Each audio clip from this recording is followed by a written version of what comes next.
per se, I'll be aware. And we still have managed to stay in touch with them. Word. To collaborate. And help.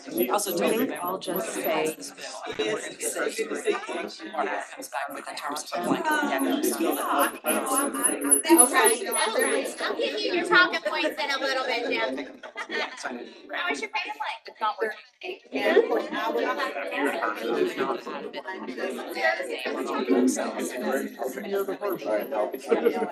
The same type of pen?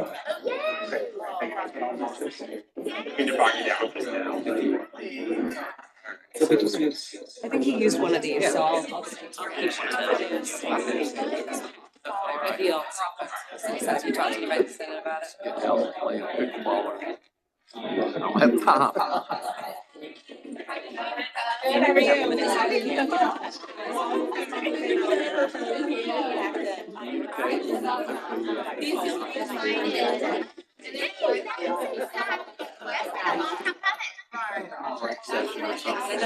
It was wonderful. It was great. I'm gonna try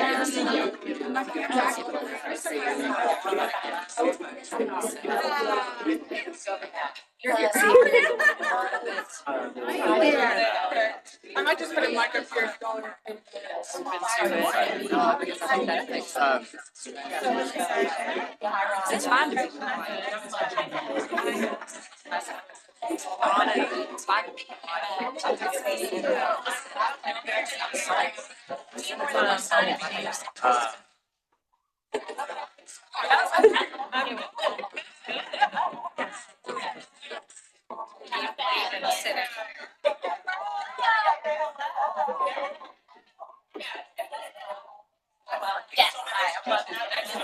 Good to see you too.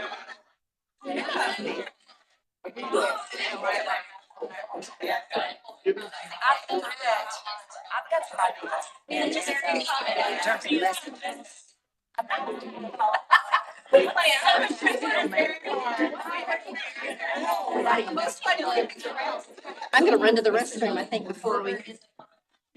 Addison. So that. I'm gonna do that, I need to do that. No way you can expand supply. Thank you. Hi, we miss you, I'm certain that you don't, I bet your family doesn't miss it either. If I was, I had his background. It is.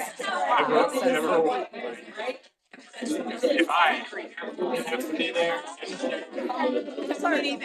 I'm not gonna tell Sarah about.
All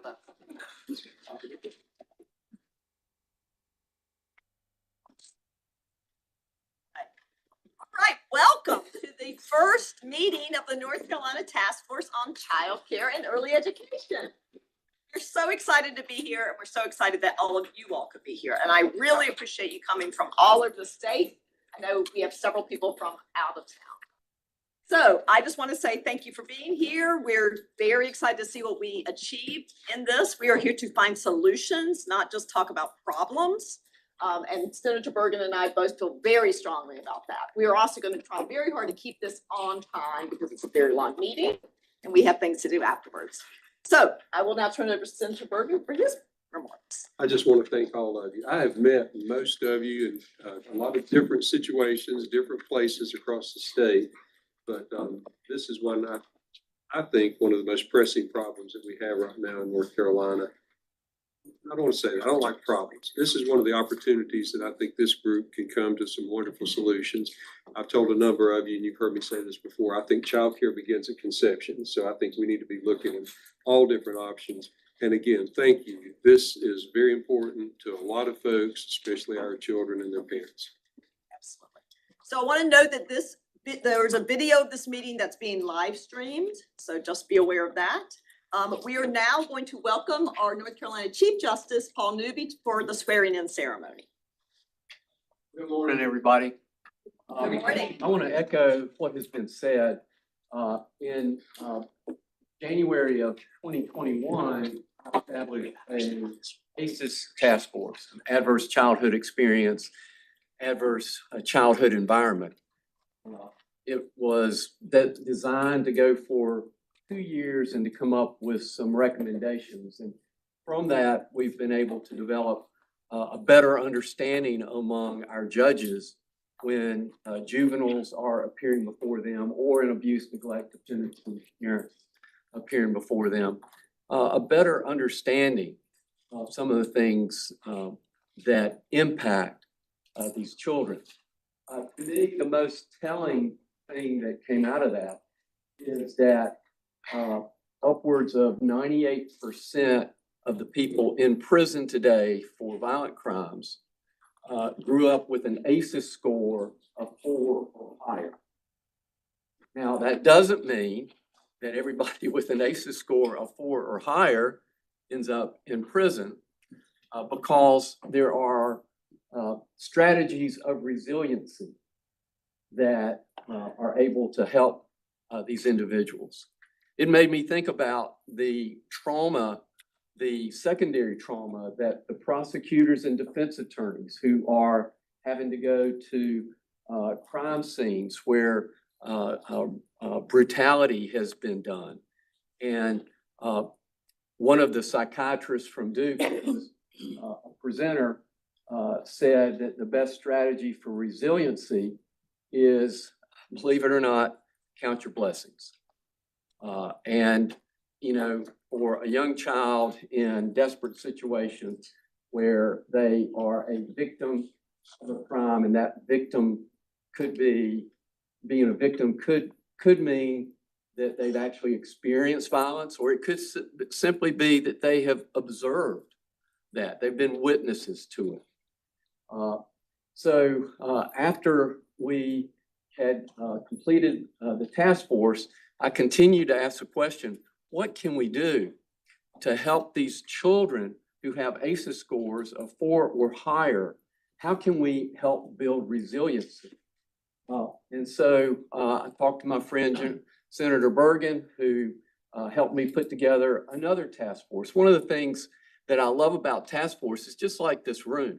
You've got incredible expertise among everybody here. But so often in the work that we do, we work in silos as opposed to spreading information. So with Senator Bergen's help and Kevin Leonard from the County Commissioners Association, we put together a working group that continued to expand. But as part of that, the Department of Health and Human Services is trying to develop virtual counseling for young people. What we found out is so many of these young people who need the counseling for the same reasons they need the counseling, they weren't getting to the counseling session. So how do we solve that problem? Do we do it through the schools? We have representatives of our education folks. How can we help these kids get the help they need? And DHHS came up with the brilliant idea of, well, for older kids, they're more responsible, let them develop a relationship with the counselor virtually.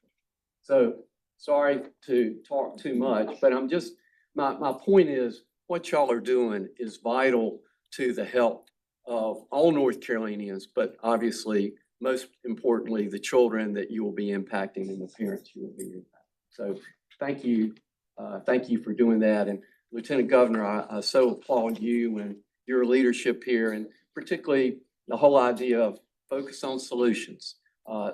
Identifying problems, folks, that's the easy part. It's the solutions that are always challenging. Now, it's now why I'm really here, okay? Which is to administer the oath. In just a minute, I'm going to ask you to stand up, raise your right hand. This is technically symbolic. It's not really required, but our oath statute reminds us that it does add solemnity to any occasion. It's a great reminder that we're here to serve all the people of the state. Now, some folks maybe want to affirm, and I will add that in the oath. So I'll say, do you swear or do you affirm? So hopefully I will have covered all that base. And at the very beginning, I'll get you to say your name, but then after that, there are basically 3 different paragraphs. And at the end of each one, and I'll make it clear, you say I do. Okay. So any questions before I administer the oath? All right. If you'll please all rise.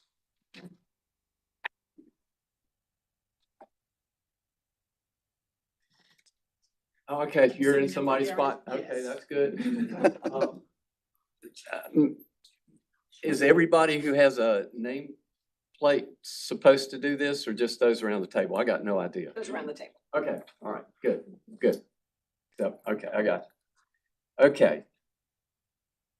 Do you, now state your name, please, solemnly or affirm that you'll support the Constitution of the United States? I do. Do you solemnly swear or affirm that you'll be faithful and bear true allegiance to the state of North Carolina and to the constitutional powers and authorities which are or may be established for the government thereof, and that you'll endeavor to support, maintain, and defend the Constitution of said state, not inconsistent with the Constitution of the United States? I do. And do you solemnly swear or affirm that you will well and truly execute the duties of your office as a member of the North Carolina Task Force on Child Care and Early Education according to the best of your skill and ability, according to law, so help you God? I do. Congratulations. Thank you each for your willingness to serve. You, Chief Madam Justice. Lieutenant Governor, thank you. All right. Now, we are going to each choose a partner. This is going to be a 15-minute. We'll cut down because I want to keep us on time. You're going to share your name, title, organization, and your one big why for being invested in expanding access to affordable, high-quality childcare and early education. So we're going to give you 3 minutes, and then you're going to introduce your partner to the rest of the task force and tell their why. So everyone get started. You have 3 minutes. Yes. Would you like to tell you my partner? Go ahead, you sound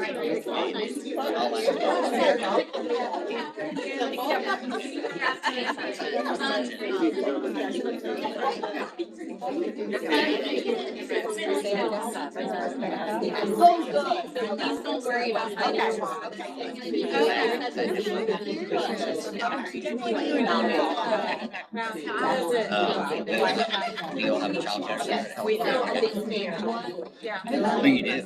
And they Oh, they. what is your line? Yeah, you be. Okay, I was. Oh, so I have a station for the people that vote, and everybody should be able to have their children have access to ours. and Whenever you're a child. So that's my. This is not my line. Okay, that's right.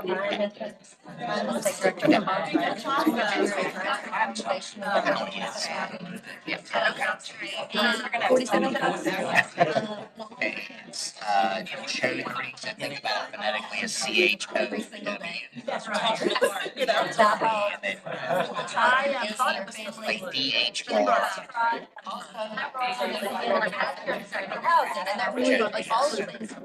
And I my time here. Now I think The state senate. Wayne County. feels so bad to have this. And I'm here to be there. When I'm not, She gets out in her council.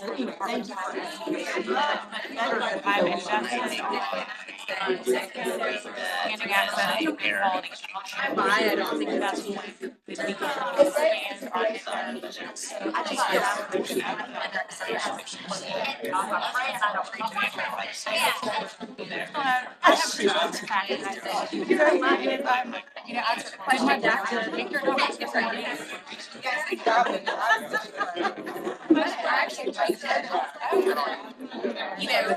other why I say is I think it is a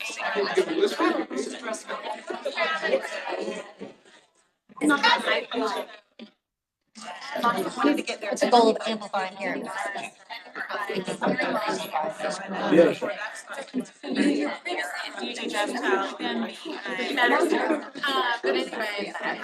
I've been able to have the child care center. But, you know, so many just don't they're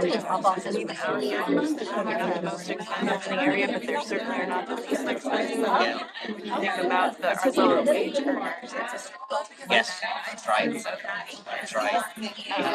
How long? they predate me by many decades. Okay. So, So, over 30 years. oh wow. And You don't go. you contract out with the child. We do, Okay. right, Verizon manages Oh, yeah, them yeah. for us. They do the EPA. So we have a neighbor. He's run pretty smoothly. So they basically. Yeah, I mean, nationwide, all of our staff works. Down to us. And closed it about 5, 6 years ago when I was at Right Horizons. They do such a fabulous job. And they have so much, to say the least, I love the center. I love to go. Their followers feel like they're fun. Having fun. It's pretty cool. We're building a new child in Rockland. Oh, you. Yeah, we have one. I've got a show there and doing it in a Broadband and. some local ways. We're doing a modular. Verizon. They told me to make this. Especially much more. That is still very expensive. And we also don't have opportunity to our children. But this person, And why where are they supposed to live? That's what I'm doing. So I can't do it. I don't know that they necessarily know where. You're home. It is expensive. I looked at that. We spend. Here, just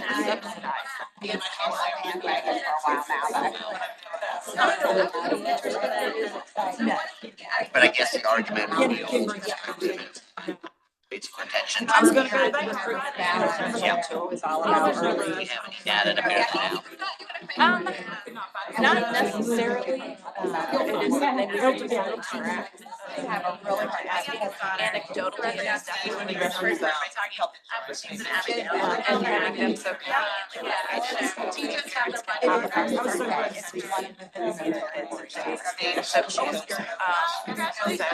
but yeah, we just really feel like it's very important, even given the cost. But we're just really interested in supporting the Reedsville County location actually offer these to they have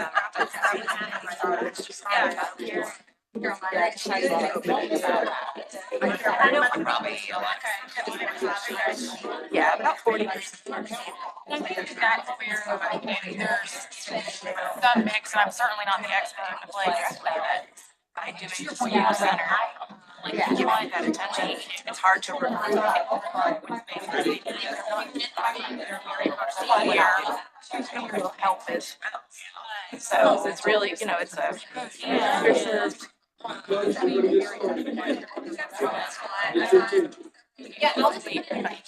that be the fifth childcare center? no, that's our, we're just transitioning from the church to that location. So I'm gonna start with Josh. Well, thank you, Sarah Bergen and Lieutenant Governor Hunt, for your leadership. I would like to introduce you to Ellen Pancoast, who is the Vice President of People's Operation at Cone Health, which is also focuses, another way of saying focusing on human resource issues. They have 4 childcare centers at Cone Health. Most recently, they've opened one up in Rockingham County. It's a great way for recruitment and retention. And they've had these childcare centers for several decades. And the why for Ellen is that she has a deep love for children and that she hopes and aspires that all children have access to high quality childcare and education prep, early childhood education prep. Okay, and I would like to introduce Senator Jay Chowdhury. Okay. And he is in his 9th year in the state Senate, serving Wake County, primarily downtown in West Raleigh. And as a parent of 2, his why is that every parent should have access to the same high quality education, prep, childcare, the same resources as everybody else. And it is really the single best ROI that we can put forth to support the children. So great return on investment by doing so. Good morning, everybody. It is wonderful and an honor to be with you all. I'm very grateful for the opportunity, and I am delighted to introduce you to Beth Messersmith. Beth leads the North Carolina chapter of Moms Rising. It is amplifying parent voices around the country, and in North Carolina has 47,000 members in all 100 counties. Her office is at her kitchen table, and she is here. Her why is because everyone that she talks to, all the parents she talks to, childcare is a top priority, whether it's for their children to be healthy and learning or so that they can go to work. They're very concerned about it. So she's glad to be here representing them. Thank you, Susan. I'm excited to be here as well, and had the pleasure of introducing Mary Elizabeth Wilson, who is the Chief of Staff and Legal Counsel for the North Carolina Department of Commerce.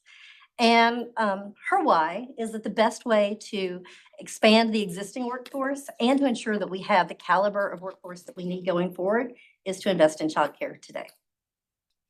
And I'm going Oh, to. sorry. Oh, and she's a mom of 3, so she's also living this every single day. It is a real issue. It is personal. And so we had 3, so we figured it out, as I think moms do. So I'd like to introduce Susan Gail Perry. She previously was Chief Deputy of DHHS and is currently CEO of Child Care Aware of America. Her why is that her career has led her to very much drink the Kool-Aid, as she would put it. She has seen firsthand that access to quality early childcare is exactly what children need to set them up for success in their future academic careers and their future professional careers. So she is very much invested in the success of this task force. Good morning, everyone. I have the opportunity and pleasure of introducing Erica Palmer Smith, who is the CEO Executive Director of NC Child, which is an advocacy organization I'm sure we all are very familiar with, and is a vital part of our North Carolina community. Her why is that again, childcare and having access to good quality childcare is vital. It is the place where children can really get their first start to really be on the path to reach their full potential. And Erica really cited some of the social emotional learning that happens in childcare settings as well as physical and cognitive health. So that is her why, and I'm glad to be here with her. And I have the honor of introducing Mika Sales, who is the Director of Special Initiatives at the Duke Endowment. And her why is that early childhood education is foundational for children and for families, and it provides families with the best opportunity to take care of their children and to give them the best start for their long-term careers and lifetime learning. Good morning, everyone. I get the honor to introduce Representative Sarah Crawford, our senator, and now she's with also CEO of Tammy Lynn Center. We actually have quite a bit in common. As a mother herself, both have Abigail's, which is awesome. But just her why is, as a parent that has navigated the childcare system and been able to benefit, has seen the benefits to her children and their development. So she hopes that that could be extended to all children in North Carolina. Thank you. And I have the great pleasure of introducing Teresa Roedersheimer, and I did practice many times in my head before I said that. She is the Executive Director of the NC Early Childhood Foundation, having just recently left state government after 7 years. And her why is centered around her daughter, Abigail. And because Abigail has been in almost every type of childcare that you can have in North Carolina, and Teresa really believes and understands that early childhood education, childcare can really set children up to be successful in life and help them thrive in North Carolina, not just. I have the honor to introduce Senator Jim Bergen, my co-chair, and Senator from Senate District 12. So he is the parent of 3 millennials and has 4 grandchildren.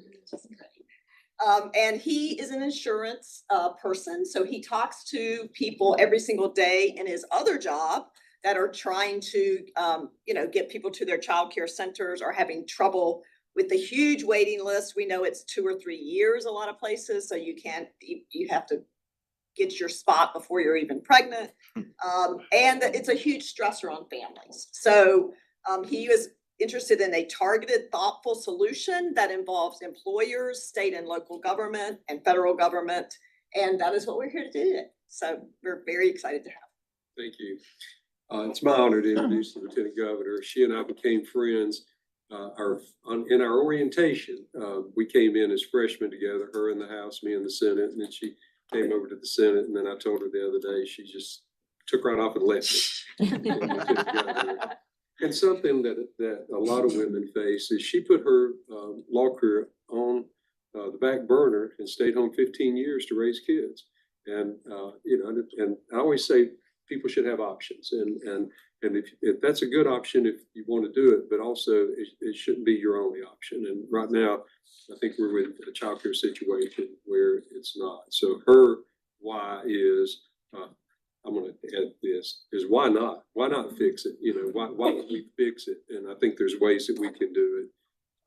She and I talk a lot, and we'll continue to about this. As I said, it's an honor to serve with you on this task force, and I look forward to great ideas that come out of it from all of you all, from her. Thank you. It was my pleasure to introduce Deborah Dare, who represents the North Carolina Chamber of Commerce. She is here because the businesses of the Chamber of Commerce are telling everyone that this is their large focus for this session, that as we continue to try to grow a workforce in North Carolina, this is one of those real challenges for people, being a barrier for people to be able to enter into the workforce. Their focus is to make North Carolina first in business. And so to do that, we have to be able to provide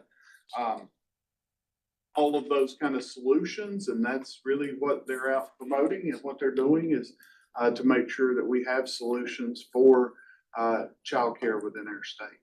Thank you, Senator, and good morning, everyone. It is really my honor to introduce Senator Ralph Heiss from Senate District 47. He's been in the Senate now for 8 terms. His why is because of his community needs. He says that in his community, they need a lot of high quality, affordable childcare.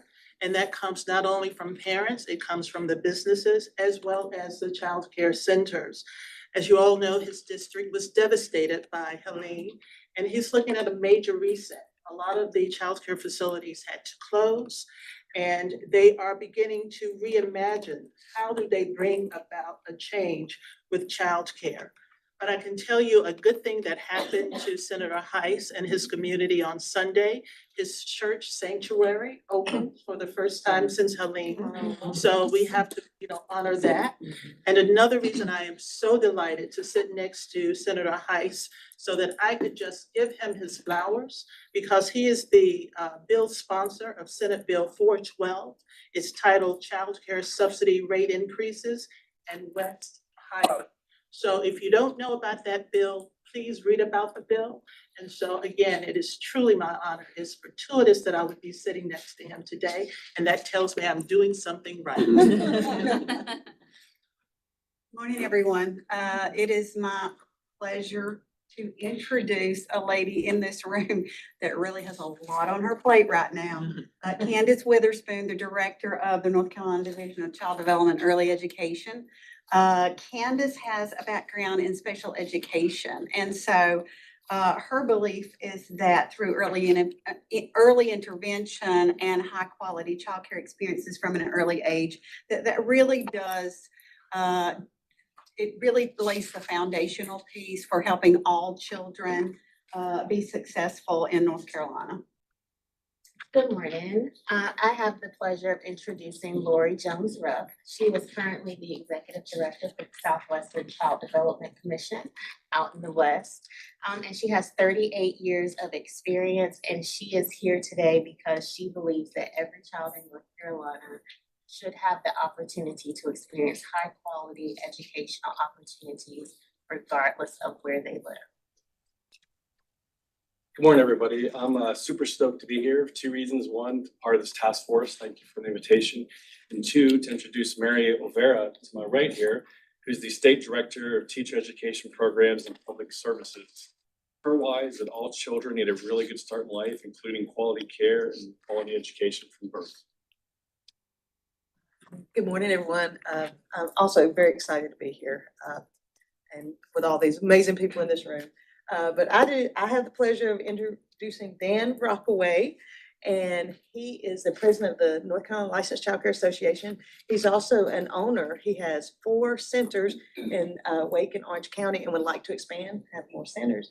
And he says that his why is that he really would like to be able to hire and retain quality staff. We also agreed that there's a whole list of reasons why that makes it's difficult to do that. And so we hope that some of those things we'll address here and be able to find some great solutions. Good morning. Thank you to the co-chairs and Governor Stein for doing this and bringing us all together. I am so happy I got to sit beside this lovely woman and start my morning with her. This is Rhonda Rivers, who is a co-owner of Leaf Spring Schools in Mecklenburg and Union County. But she started there as a preschool teacher because that's where her own child was going. And so she's grown from there. And her why is her grandma Pearl, who's is transitioning. She's at the end of her life. And Rhonda struggled with whether or not to come here today and leave Grandma Pearl. But it's because of Grandma Pearl, who had no education, and her husband, who had a 2nd grade education, who became a pastor, and their dedication to service, that she got an education degree, became a preschool teacher, and that's led her on her path. So we're grateful to her for being here in honor of Grandma Pearl and all she's brought. Good morning. I am so grateful to be here today, and I am honored to be sitting next to Ms. Ashton Clemens. And it is my privilege to introduce you to her this morning. Ms. Ashton, we've met before because now I realize, I was like, it sounds familiar. She has a background in education, so she's taught kindergarten, first and second. I've taught first and second as well. And she lives in Greensboro. She is a former representative and has served early childhood during her time in Guilford County. And we're grateful for all you've done there and planting those seeds. That's where I remember you from. So I'm super grateful. She now serves with the UNC system and works with K through 12, all things education, but she understands that this is the single most important investment we can make. And this is where our greatest impact, whether it's when you're thinking about the future, when you think about what families and children need now, that this is where our time, our energy, and our dollars should be spent. It's on early education. So glad we're together. Good morning, everybody. I'm really glad to be here. Thank you very much to our co-chairs and gratitude, I know from all of us, to Governor Stein for convening this team to work on this really important issue. I'm grateful to get to introduce to you Amy Covich. She is the president of the North Carolina Partnership for Children, has deep experience on these issues. And her why is that she believes in the power of early childhood education to literally change the world, and it's potentially one of the only things that can do that for the better, and she wants to see that happen here in North Carolina. Thank you very much, Noelle. It was a pleasure to get to know you. I'm honored to be the last one here to speak and allow us to move on. Thank you so much for convening us, to the co-chairs and Governor Stein. Noelle Talley is the Deputy Secretary of Advocacy at the Department of Administration. And we both shared that we came to this from mothers who were engaged in early childhood and passionate about it, personal and professional, as well as both having children of our own. Noelle is serves for the Department of Administration on the Council for Women and Youth Involvement, as well as other groups that are concerned about and focused on early childhood and the potential solutions. And her number one why is to continue to attract the best and brightest to North Carolina. Thank you. Oh, what a great group. I'm so impressed with everything. Okay, let me just go over a few things about this group. We are going to meet monthly through June of this year. After that, we will meet every other month. The next two meetings will be May 5th, 2025 at the Rural Center here in Raleigh, and Monday, June 2nd, back here at the Albemarle building. Obviously, we will be in touch with you with all of that information. And our fourth meeting, which will be in August, we will let you know. We don't know where that will be yet. We are counting on everyone to please be here in person, if at all possible. And we ask that you avoid sending designees or proxies to ensure an efficient decision making. We are going to make a quorum a simple majority of 13 members. That is for executive order. So we've identified a few working groups that will help expand our progress in three key areas of focus: workforce compensation and supports, child care for public sector workers, and child care finance and funding. Please use the initial few weeks to think about your preferred working group. You will be in one of those groups. And we ask that the working groups begin meeting and diving deeper into their respective issue areas after our June meeting. So we will not be breaking into those groups until after June. The agendas, the minutes from our meetings, copies of presentations, research, and more can be found on our newly created Microsoft Teams group for task force members. You should have received an invitation to join the group via email. Please reach out to staff after the meeting if you've had any difficulty accessing that. Members of the Task Force on Child Care and Early Education, these are public meetings, so the state of North Carolina's public records and ethics policies do pertain to our work. North Carolina General Statute 132-1B declares that public records and public information compiled by the agencies of North Carolina government or its subdivisions are the property of the people. Providing access to government records in accordance with state law is an important part of the everyday duties of office holders, government employers, employees, and appointed and elected members of government boards and commissions, including task forces. The Public Records Act defines public records broadly.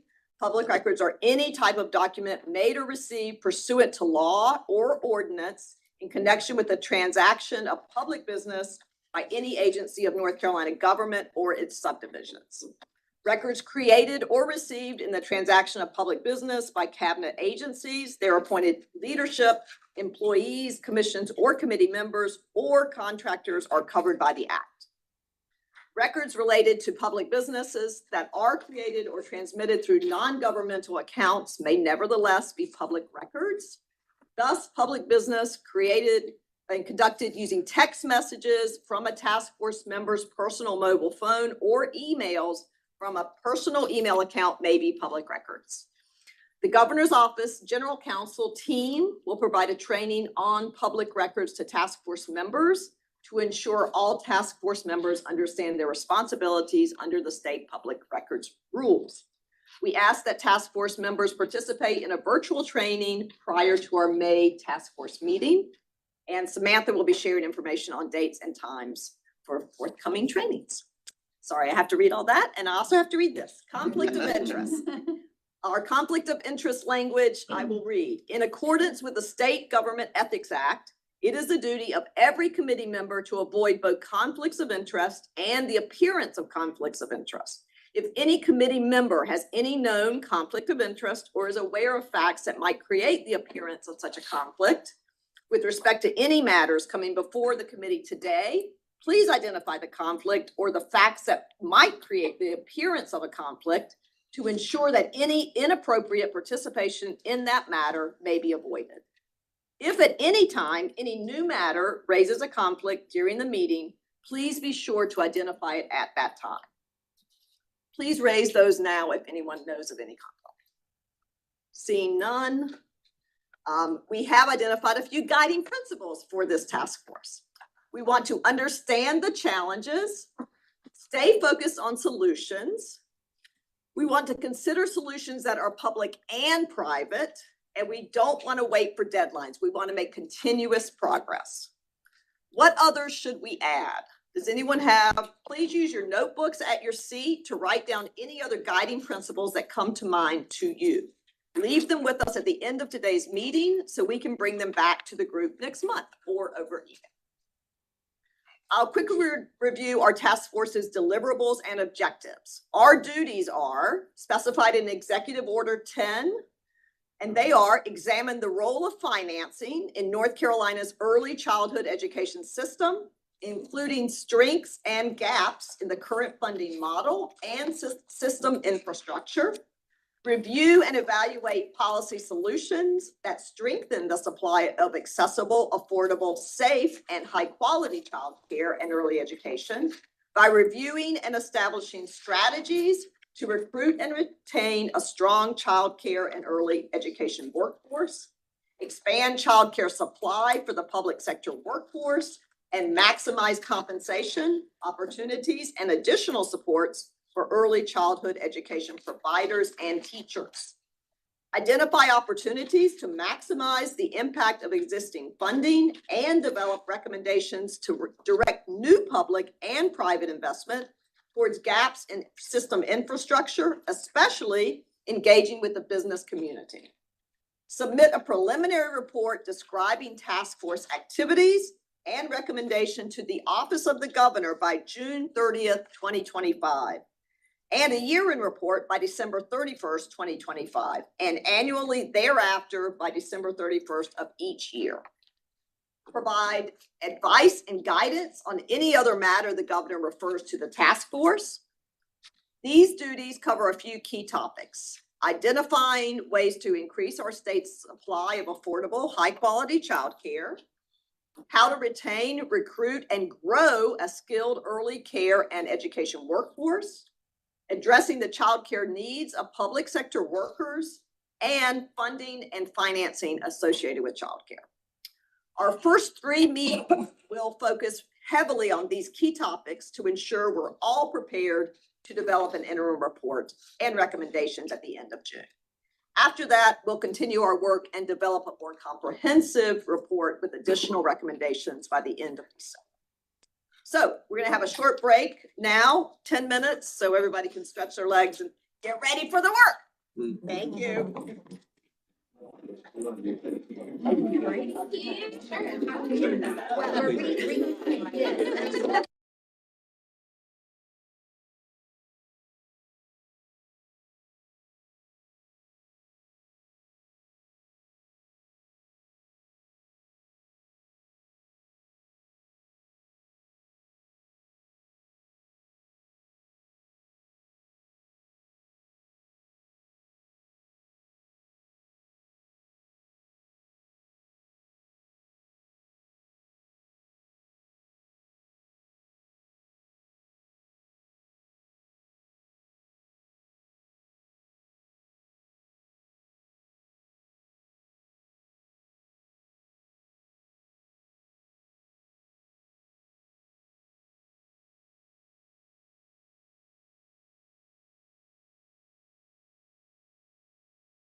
I'm not scared.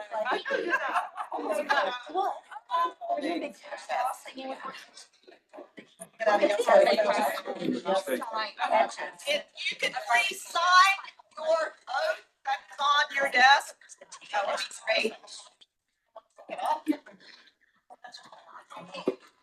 We'll now hear from Candace Witherspoon, recently appointed by the Department of Health and Human Services.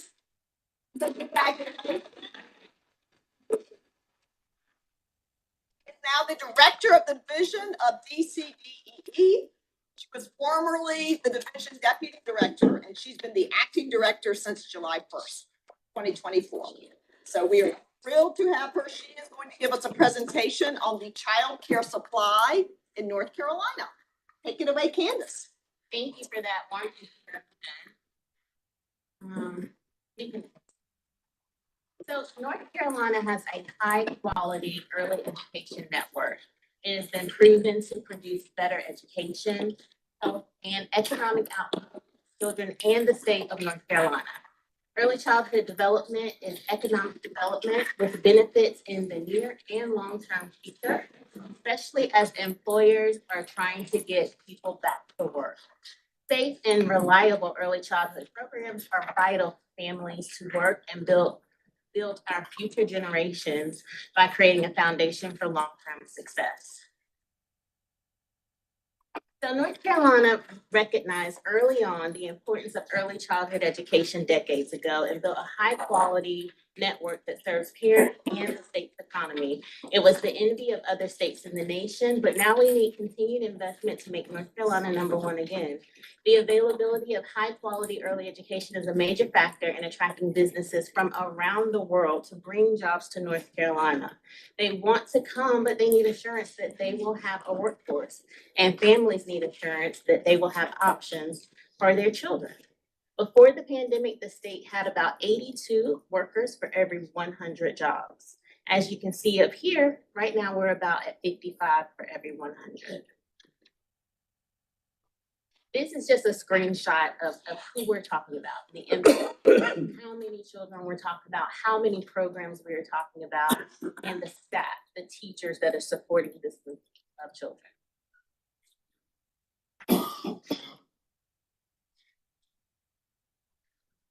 Again, North Carolina's early childhood educational is foundational for North Carolina to survive. And when we don't have high quality early childhood education that is both accessible and affordable for parents and families, the result is a crisis that hurts each of us.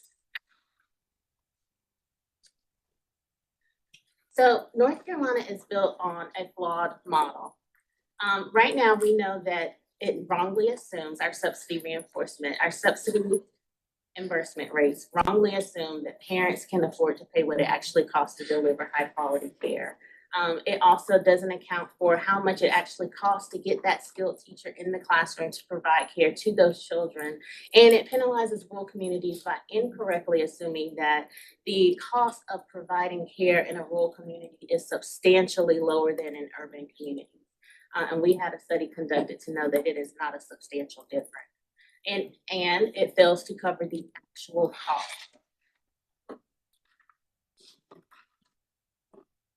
So what that results in is this crisis. There are multiple prongs to it. What we see is teachers can't afford to stay in the profession, and childcare programs can't retain teachers. Go to the next slide, because we're going to talk about these a little bit more. When we say that teachers can't stay in the profession, what we saw was wages increasing at all of the other opportunities other than in early education.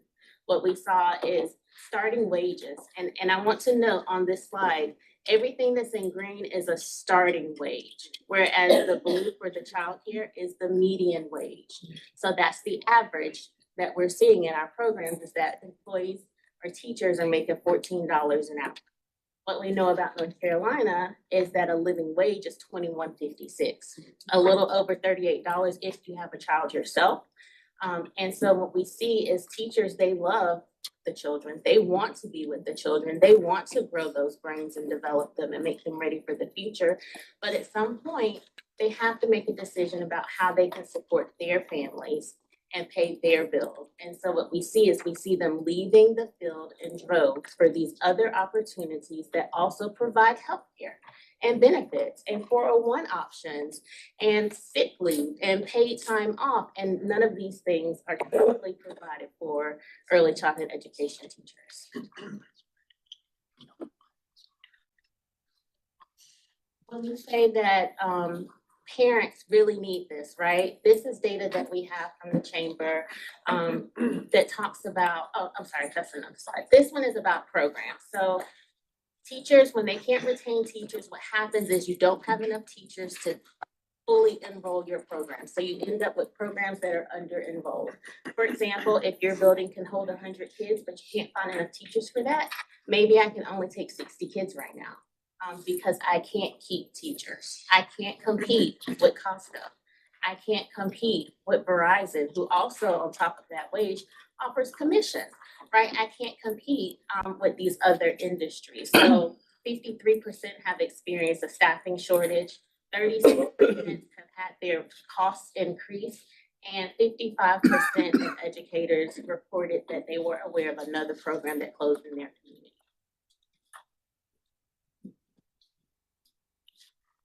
In addition to teachers not being able to stay in the profession because they can't make the amount of money they need to make a living wage, programs can't also increase tuition for parents to make up the difference because parents are already paying what they can pay. They can't afford to pay any higher. Right now, we know that early childhood education programs are the highest or one of the biggest expenses that families face, and they're at their lowest earning potential. So infant care on average in North Carolina is more expensive than in-state college tuition. North Carolina is one of 33 states and DC where this happens, and it's more expensive than in-state college tuition. The difference is parents don't have 18 years to save up for infant care the way they do for in-state college tuition.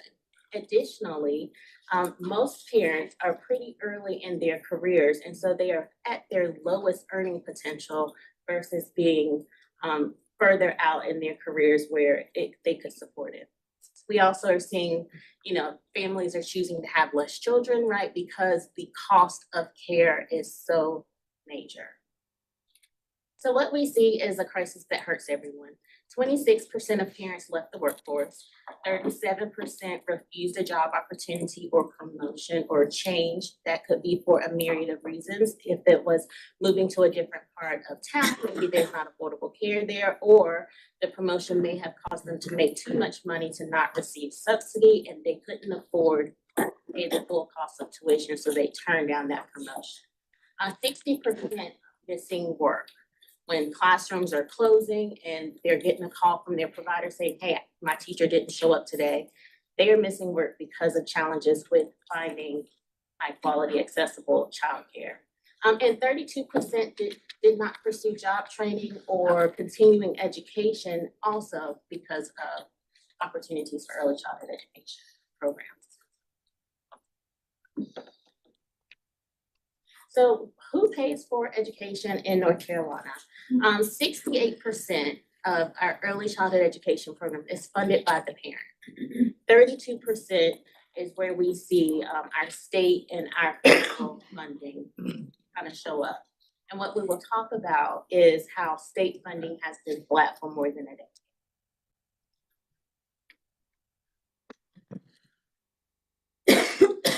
What we do know is that early childhood development is economic development.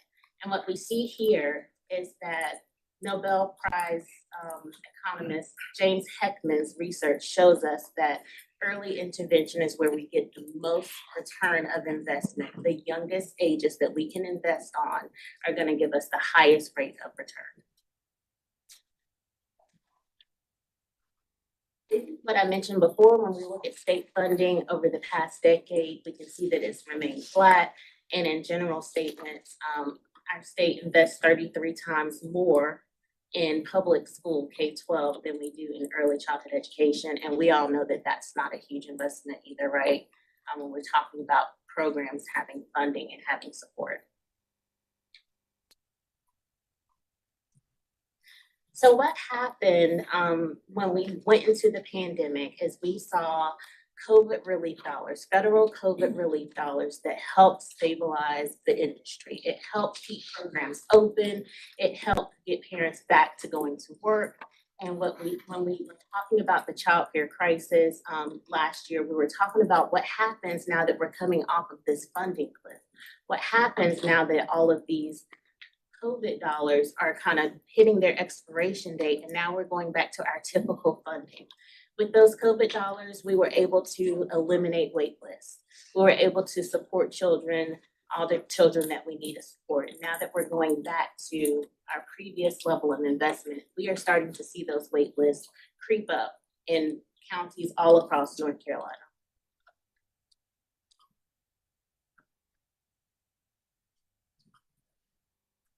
So this is a statement from a provider that just kind of helps reassure us that we know that funding is what we need to support and stabilize the field.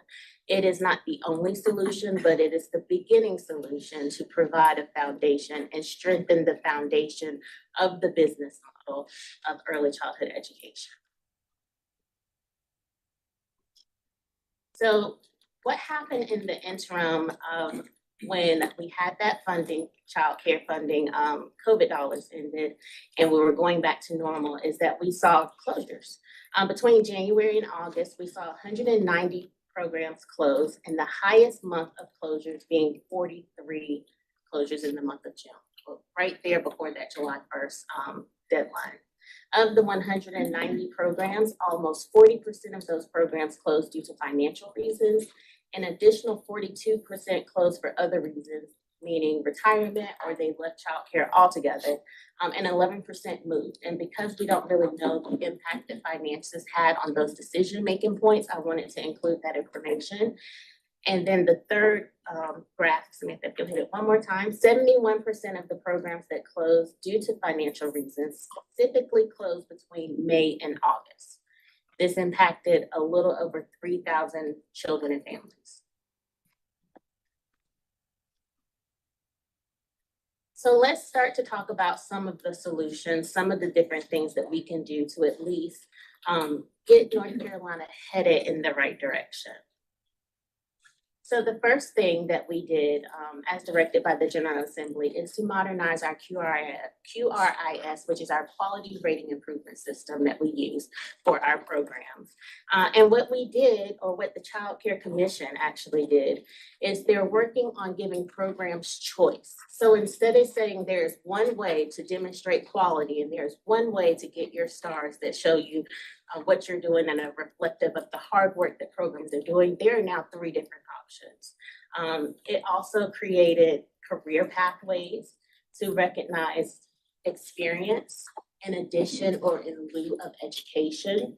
And it focuses on providing quality every day instead of a one-time snapshot when a person is coming to do an inspection or observation. And also reduces administrative burden. The next slide is just going to show you where we are in this process. It's a little bit of a long process, but we are well into it and almost at that final finish line. So QRIS rules were published on February 3rd, and the 60-day public comment period ended on April 4th, which was this past Friday. As part of the public comment period, the commission heard comments on March the 26th, discussed some of them on March the 27th, and their next meeting is April the 22nd. They are reviewing the public comments, and then May 12th is their next quarterly meeting. At this point, the commission will decide on next steps, whether changes are needed or if they are ready to vote to adopt and begin the process with the rules review. In the interim, there are some different things that the division has supported while we are waiting for some of these rules to become final. And this is just how can we support teachers, getting more teachers in the field? How can we open up pathways to make it easier for people to enter the field? And these are some examples of that you see on the screen: the workforce certificate, the CDA, pathways for high school students, working with Building Bright Futures when we're talking about apprenticeships and pre-apprenticeships, and also with DPI. I've had a conversation with over at DPI, the director over CTE, and kind of pushed her towards a couple of different representatives and senators who've asked, how can we expand this in our county? How can we have more programs in our county? I'm like, yes, please talk to her. And let's get this in play. But what this doesn't do is impact the pay. We can make it easier for teachers to enter the field, but if we can't increase their wages and access to healthcare and access to care for themselves when they have their own children, then we're not really gonna get as much bang for our buck. So the next solution that we can talk about is our subsidy reimbursement. Currently, there are more than 3,000 reimbursement rates in North Carolina, based on a lot of different factors. It is also based on market rate. Market rate is how much programs are charging their families. It is not how much does it actually cost to deliver this care. So we know that it's already suppressed because we already know that parents can't afford to pay more than what they're already paying. We already know that it does not account for unpaid care that happens routinely. It doesn't account for the suppressed wages because they can't afford to pay the teachers more, even though they know they need more. And it also penalizes rural communities, as we talked about a little while ago, because there's this assumption that care is significantly less. The cost of providing it is less than it is in rural communities. And so our current reimbursement rate for subsidy is about half of what it costs to deliver that. Our recommendations and what we're hoping to see this legislative season is to align our reimbursement rate with our newest market rate study. That previous slide showed that our reimbursement rates are set at the 75th percentile by our General Assembly, and they are currently aligned with our 2021 market rate study. We have received an updated market rate study for 2023, and that would call for an investment of 76.6 million to increase the reimbursement rate to the 75th percentile based on the newest market rate study. The second thing that we are hoping to see is a statewide floor for subsidy reimbursement, which will support our rural community. So this would ensure that they receive 75th percentile of the state rate or their market rate if their market rate is higher, and we are looking at an investment of 216.7 million for that. The way that the subsidy reimbursement helps us to stabilize this field is I just shared that the reimbursement rate is less than half of what it costs to deliver. That prevents the programs from being able to pay their teachers more. That causes programs to have to sometimes increase rates for their private paid parents to make up the difference. If we can increase the amount that we are investing in our disadvantaged children that are receiving subsidy reimbursement, that will allow programs to receive more dollars for these families that they are supporting, which will ultimately allow them to have a better chance of increasing pay for their teachers so that they can keep teachers in their program and attract teachers to the field. And I am ready for any questions that you guys have that I may be able to answer, may or may not. Yes, sir. I think you shared with our committee how many children are in childcare, both in licensed and unlicensed. Yes, Can you share those numbers? I with sure everyone? can. I have them right here. See, I said you were perfect. I want to make sure I get it right, but I believe the estimation is 283 children. 83,000. 283,000 children in North Carolina who are not currently in any type of early childhood education program. How many in? And right now it's 200 and it's about 220,000. Licensed childcare. Correct, 221,081 children. Yes, sir. What's the age range of those children? 0 to 5. And that's because 5-year-olds, depending on when their birthday is, may or may not be able to enroll. Candace, how often do you track those numbers? Is it annually? Those numbers are actually updated monthly. Oh, Wish we could do everything in the state. Quick. We have an amazing data team. Candace, you referenced that there are did you say 3,000 different rates? Yes, Subsidy over reimbursement rates? 3,000. Can you just help me understand how that happens? Yeah. So there are, and Samantha, if you will go back to the slide that has that, it has all the different criteria. If you just go backwards, maybe like the three. Go one more forward. Is it this one? Yes, so if you look under the orange bullet, that tells us how we have to calculate our rates. So there's a different rate for every county. There's a different rate depending on the age of the child in that county. There's a different rate depending on if that child is in a center or a home-based program in that county for that age, and the star rating of the program. So is it a 3-star home or center for a 1-year-old or a 4-year-old in which county? So when you do all of those, it's over 3,000. The recommendation that we are working towards right now is an alternative market rate. The federal government knows that this right here and having multiple rates is not the best thing for families or for families or for providers or for a state to monitor and implement.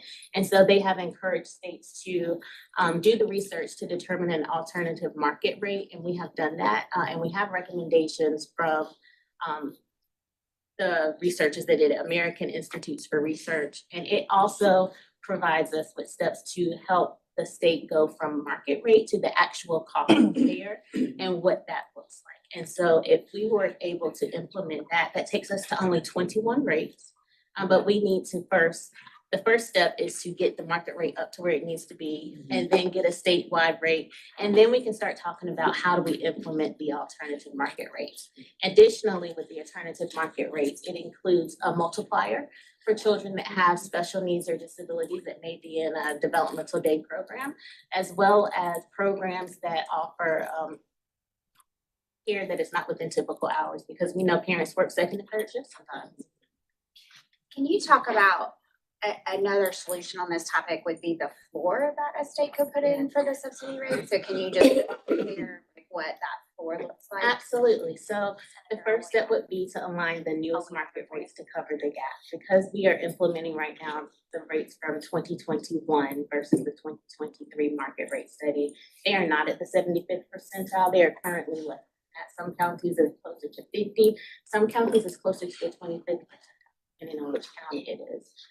So the first step would be to raise the rates to 75th percentile for counties. And then when we're looking at a state rate, it would be averaging the whole state. So that's going to help the rural communities because they're getting the benefit of those urban communities, and then we'll raise the rates for them altogether. So it would say that no one in the state is going to make less than this for a child this age in this program. Yeah, so right now there's like this huge range from the highest paid county to the lowest paid county, and the floor would mean no one's gonna be below this state Correct. average. Thank you. I'm wondering, I was very impressed by the AIR study and the alternative market rate. Some great experts served on the committee that helped put that together. Would there be a way we could show the tiering or the phase-in of that vis-a-vis some of the great proposals like what Senator Heiss has put forward, or the $260 million to get the floor, then the $76 million to get us to 2023, 75th percent. But do you think there's something some good mathematician could show us so we could see when are we going to start to really transition to the true cost of care? Absolutely. I think that is a wonderful follow-up. Thank you very much. So I hear a lot from parents who are on those waiting lists that want to be in the workforce, but really can't afford care or can't find care that will take a subsidy. And so could you talk a little bit about the factors that go into these growing wait lists, both the lack of funding for slots on there, but also the lack of ability to find spots that will take them? Yes. So right now, the investment that we have with the dollars that we have in North Carolina, only 15% of children that are eligible for subsidy are receiving it. So that leaves the rest of them on wait lists or just not being reached, right? Only 15% are eligible or 15% are being reached. In addition to, so that's for your senior wait list. But in addition to that, as a program that maybe doesn't have to take children that receive subsidy, they are better, depending on their business model. Sometimes they will opt to take private pay parents because they're gonna get that full tuition versus receiving a child that takes subsidy. A lot of programs opt out of our subsidy program because the reimbursement rate is so low. And they know the parents cannot afford to pay the difference. And so that hurts their bottom line by taking children that have vouchers versus replacing that child with a private pay parent who can pay the full cost. And just, I'm sorry, so what do you attribute to the low take rate? You said 15% of children who are eligible are only in the program. What do you think is happening with the parents? Why do you think there are only 15% of the children who are eligible to receive the subsidy? Why is that number so low? Those are the dollars that we have. So that's the only amount of children that we can reach with the current investment. Okay. We would need more investment to be able to reach more children. So I think Senator Heiss has solved this problem with this, right? With the introduction of Senate Bill 412. But I guess my my question, just to clarify, your bill, Senator Heiss, is this does, I'm just looking at the language, this does meet the market subsidy rate recommendation over the 2 years, and then you have an adjustment based on the rural penalty and then kids 0 through 3, right? Is that correct? That's correct. And what the bill proposes, and by no means would I claim it's a solution, that's coming in. It is kind of a start for the reinvestment of kind of like if the state picked up what the federal government was not covering at this point. And the first step is to get to the 2023 rates. We're several months out from 2025 rates even coming into the picture. So, but yeah, and then what it did after that versus the floor, it came in and said, because if you look at our investment in early childhood education versus when learning occurs in brain development, we spend it all at the top end. Like even if you look at 0 to 5, we spend all the money in the 4 to 5. That's coming in. So this changed it to give the bonus to the rates to the 0 to 2 rates, because I hear a lot from centers and others. You also have to balance where your care is. The most profitable in childcare is after school care. The ratios, those kind of things. So if you can take school age children, you have to take enough of those to be able to have infant and toddler and to kind of make it all balanced. So this shifted the money there. And then it did another 10% adjustment in for the rural counties that are there. And, you know, when you talk about 25% in a center, the other thing I want to point out is most of the counties I represent, I have some wealthier counties too, but for lower income rural counties, the child care centers are starting at about 90% of the kids in the center are on subsidy. I have multiple centers where 100% of the children are actually on subsidy. That is the only rate that exists in the program. And so a child showing up where the parents paying would be the exception, not the rule that they are focused on and dealing with. So there really is no private pay part of the market that factors into a center's operations. Just one more question.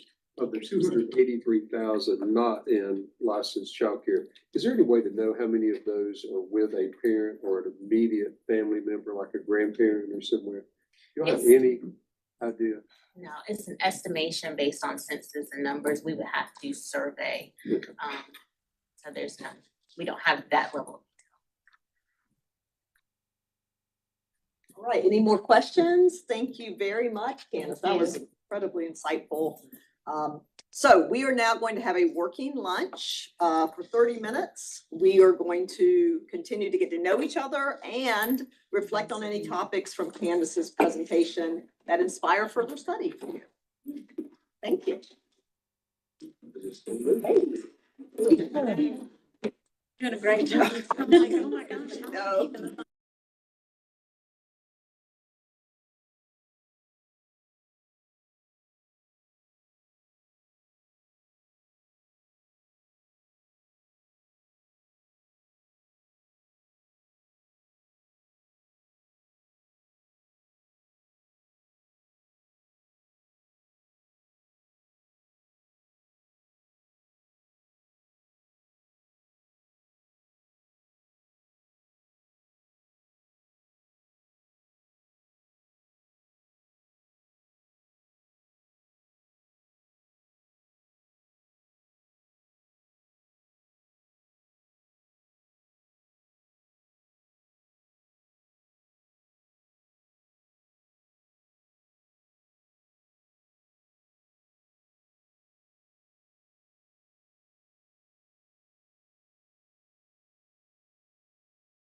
At your seat. As we're listening to these presentations, we'd like you to use these Post-it notes to add to the posters around the room or note cards to write down any big ideas or recommendations. We'll collect them at the end of today's meeting and use them to inform our conversations about our interim recommendations in June. We will now hear from Courtney Alexander on home-based childcare in North Carolina. Welcome, Courtney. She's a program director at MDC in Durham.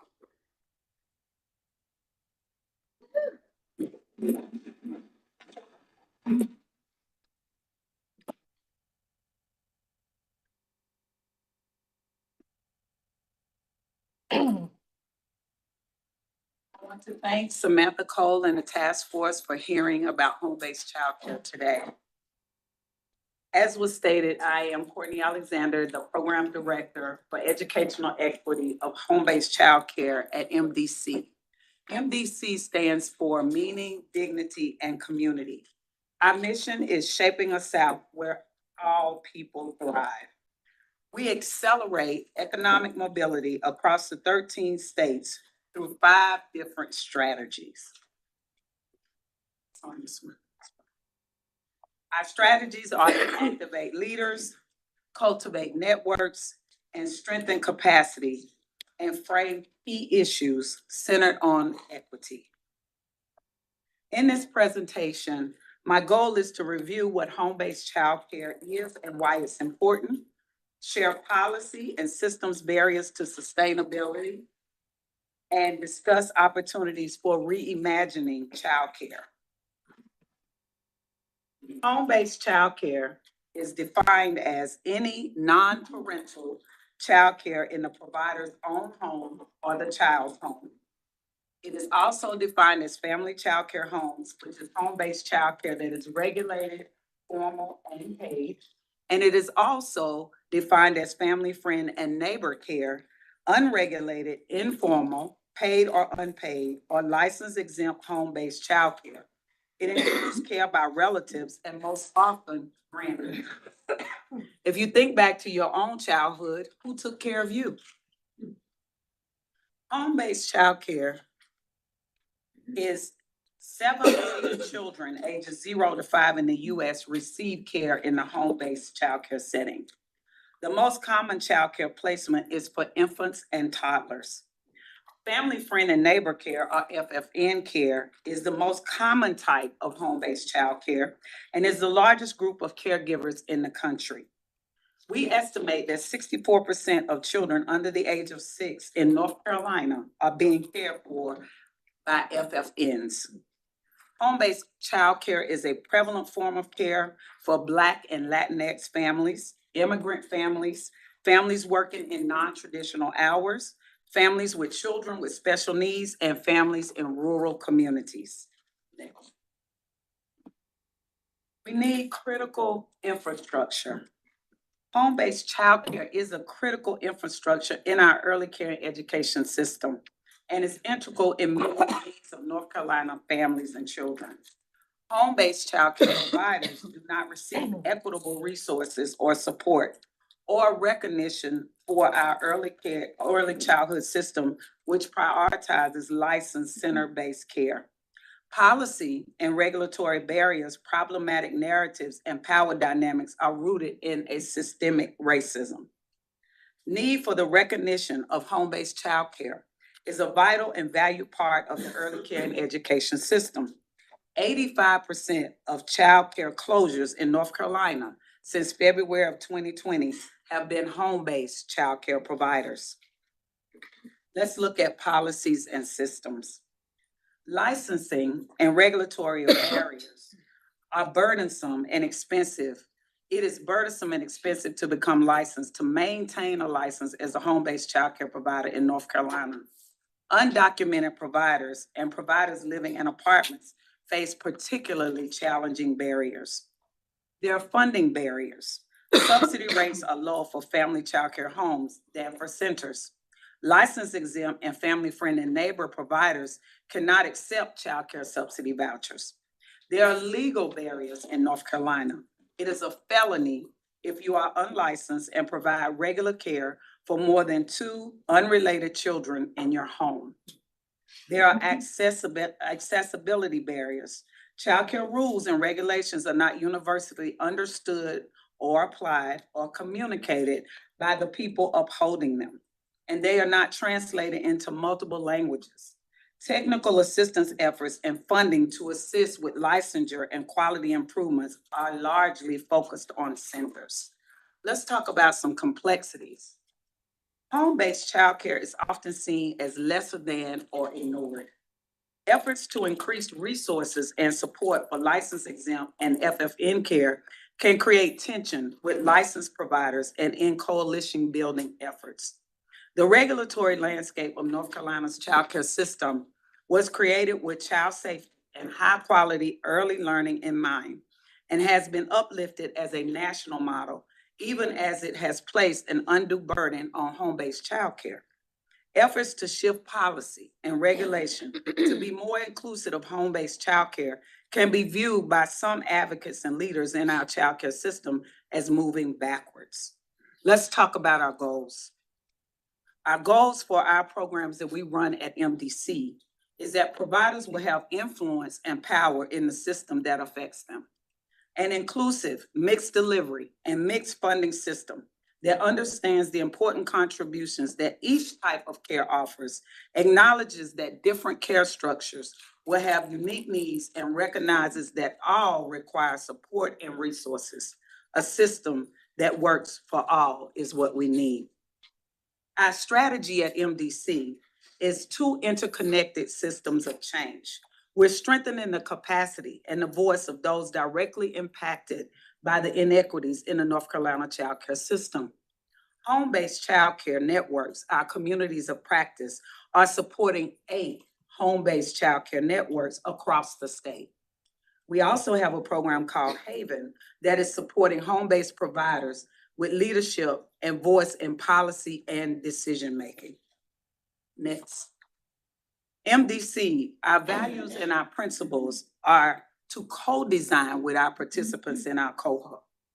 Inclusion of all voices, both formal and informal providers, centering the voices of those most proximate to the issues, racial equity, and continuous improvement based on on-point input from the participants and the partners. We look at an asset orientation, emphasizing knowledge and expertise of the participants and our partners. We work with transparency. We talk about safety and confidentiality. We work with promoting equity-centered leadership and people-centered pedagogy, and orientation to the systems and the changes that can be possible. When we look at our community of practice, if you go to the one that what is home-based childcare?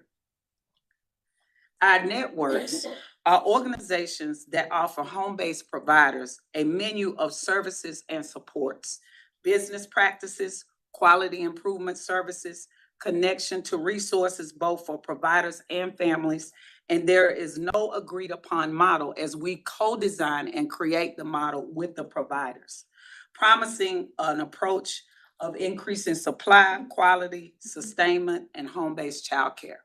Our networks are the connective tissue that joins individual providers to each other and to a system of infrastructure. The network of the community of practice is to foster collaboration and shared learning to expand the capacity of North Carolina home-based childcare networks, to implement strategies and strengthen their support of local home-based childcare providers, and to leverage learnings and collective capacity to identify and advance strategies for creating an equitable and inclusive system of home-based childcare providers and the families that they serve. Next slide, please. As we build toward our collective action, we co-design and we practice continuous improvement. We identify common areas, interests, and desired outcomes, and we document our learnings. And we have ongoing feedback loops that we look into as we move our work forward. We practice a co-learning and community building pedagogy. In-person convenings are focused on relationship building and shared learning objectives. We have virtual meetings centering on peer learning, and we establish working groups to develop shared tools and tangible resources and topical workshops that the providers tell us they need. In the policy landscape, we introduce policy and system landscapes across the early care and education in North Carolina. We build advocacy and communications capacity, and we align on a shared vision and goals to advance the system's change. Currently in our community of practice, they have identified 9 policy priorities that they wish to change about the early care and education system. Some of the activities is that we have convenings centering peer learning, one-on-one support. We develop those shared tools. We support integration of learnings. We create intentional connections with providers and leader cohorts and document network learnings. We facilitate collective actions and advance change. Some of our members of our community of practice are in this circle. They are from Mecklenburg County across the state. The only place that we do not have a provider-led network is on the eastern side of North Carolina. Let's talk about our Haven Leadership Program. The goals of Haven are to invest in and strengthen provider leaders as they work to have a voice in policy and decision-making and grow their local networks of providers and parents. To create a community of provider leaders that are inclusive of all home-based childcare providers, both licensed family childcare providers and licensed exempt family, friend, and neighbor caregivers. With Haven, we focus on the needs of the leaders in the cohort. Haven is a provider-led model of support. The program starts with one cohort of 10 leaders over 2 years that can be built upon and expanded to include more leaders. Some of our activities in Haven is community of practice convening, centering peer learning, the one-on-one mentoring session with mentors that are part of our work, and informal roundtable connections among provider leaders, and they also receive monthly stipends. These monthly stipends are $500 per month so that they can go about the work of developing themselves as leaders. And we know that early care and education is a deficit model, so it is important for us to support them financially. Next one. Our home-based childcare initiative outcomes are that we have raised awareness of home-based childcare and quality in the childcare as a childcare option. We have 2 of our leaders, one in our network, our community of practice, and one that came out of our Haven that are now sitting on the North Carolina Child Care Commission as home-based childcare representatives. That is a big win for us. And we help them to collect what they needed to apply and to be chosen. And so we consider that a great initiative so that providers can speak for themselves. We reframe the perception and value for proposition for home-based childcare so that it is viewed as a valuable part of the early care and education landscape. We advocate for an inclusive childcare system that recognizes and supports all forms of home-based childcare. We foster quality and financial stability in all home-based childcare settings through strong provider networks, and we improve the policy and economic and regulatory environment for home-based childcare. Where should we go from here? We should serve more providers and HBCC networks with greater geographic representation across North Carolina. Provide support for the creation of new home-based childcare networks in parts of the state where there's a gap. Have a deeper capacity building support for home-based networks and collective action and advocacy support for lasting systems of change. Resources that capture the shared learnings and codify the approach for scaling to more states. As I stated before, we're interested in going across the 13 states of the South. These 2 interconnected systems will continue with the help of Blue Cross and Blue Shield of North Carolina and John Rex Foundation to go until 2026. And at that time, it is our hope that our communities of practice and our Haven providers will have formed their own networks and they'll be working without the push of MDC. We want them to become independent leaders who know how to move across the ECE landscape and let their voices be heard. We can go to the next one. This one. Our communities of practice reach across North Carolina. If you see Charlotte Bilingual Preschool, Children's Council of Watauga, this is a list of those who are currently participating in our program. The next slide is our home-based childcare, and it shows where we are located in North Carolina. How can we deepen our impact? Our approach is rooted in the co-designing of the model, that those most impacted and responding to the needs that we identify with them. Home-based childcare community of practice can have a deeper capacity building and TA support, which is what we provide at MDC.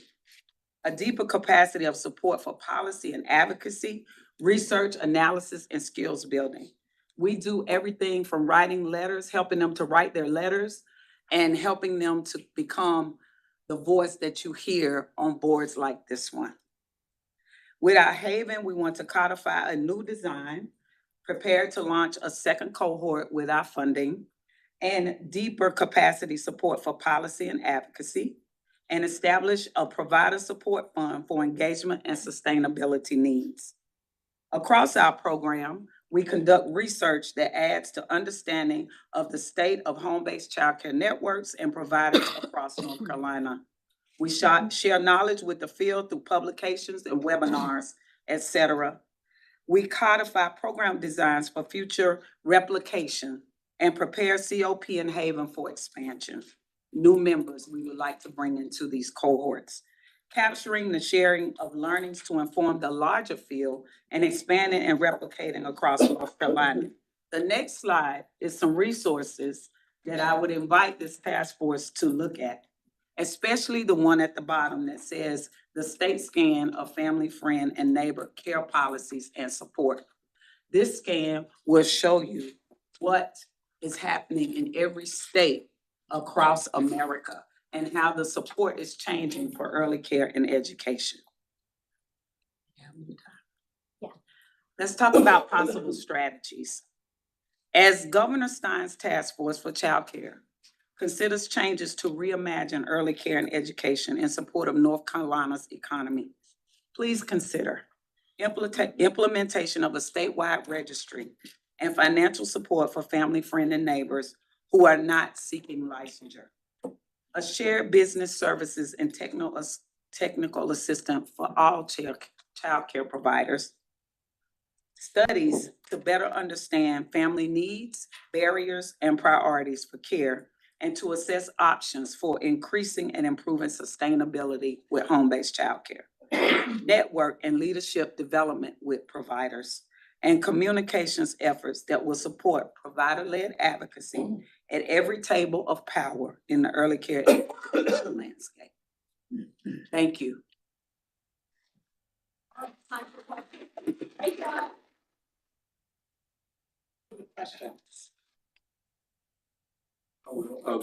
Some of us have talked to companies like Wonder School and others that are out there.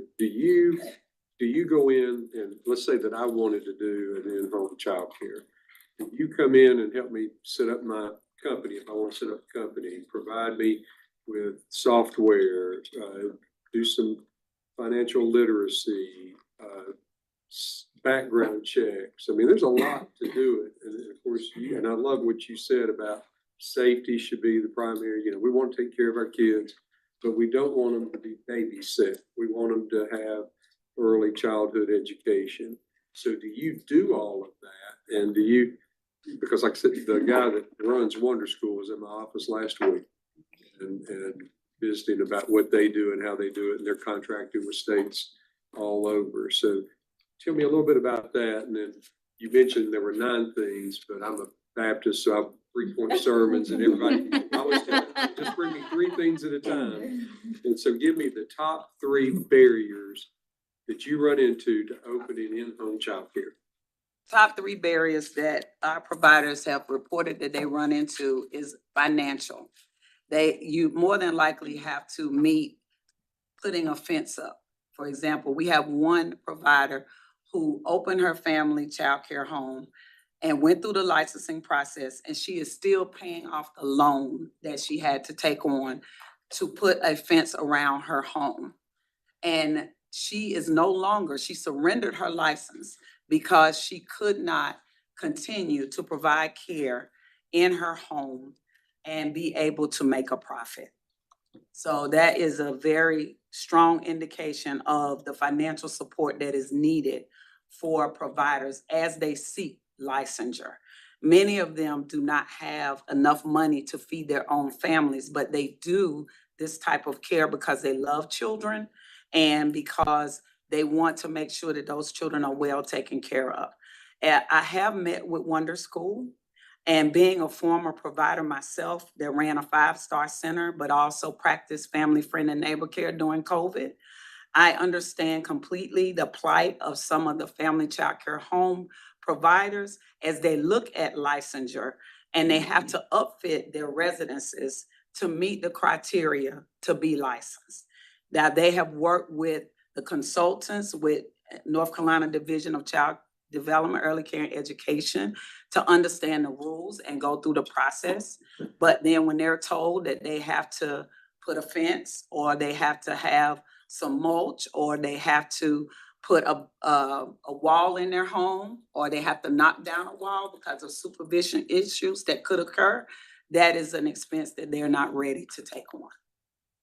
There's one, what's 2 and 3? The other one is language justice. So when we did a research study with Duke students, they helped us to look at the felony law in DCDEE. And they also helped us to survey our providers about how easy it is to navigate the NCDCDE website concerning licensure. Many of those students from Duke, these are graduate students, could not navigate the website. And many of our providers speak English as a second language. So when you go to the website and it's not in their native tongue, they have a difficulty understanding the rules that they need to have in place. And number 3 is that many of our providers, especially family, friend, and neighbor, are not being paid for the work that they do. They have family that expects them to keep the children, but they also have a neighbor that may expect them to keep the children. And then when it comes down to pay, even though they demand it, the family can't afford it. And so many of them are feeding these children in food deserts, and they have to go to food banks to make sure that the children eat while they're providing care. So trying to make sure that in the most rural places, which we are working with some rural networks and providers, that there is an opportunity for those who are providing care to provide nutritious food, which is really critical for the development of the children, is an issue for many who are doing home-based childcare.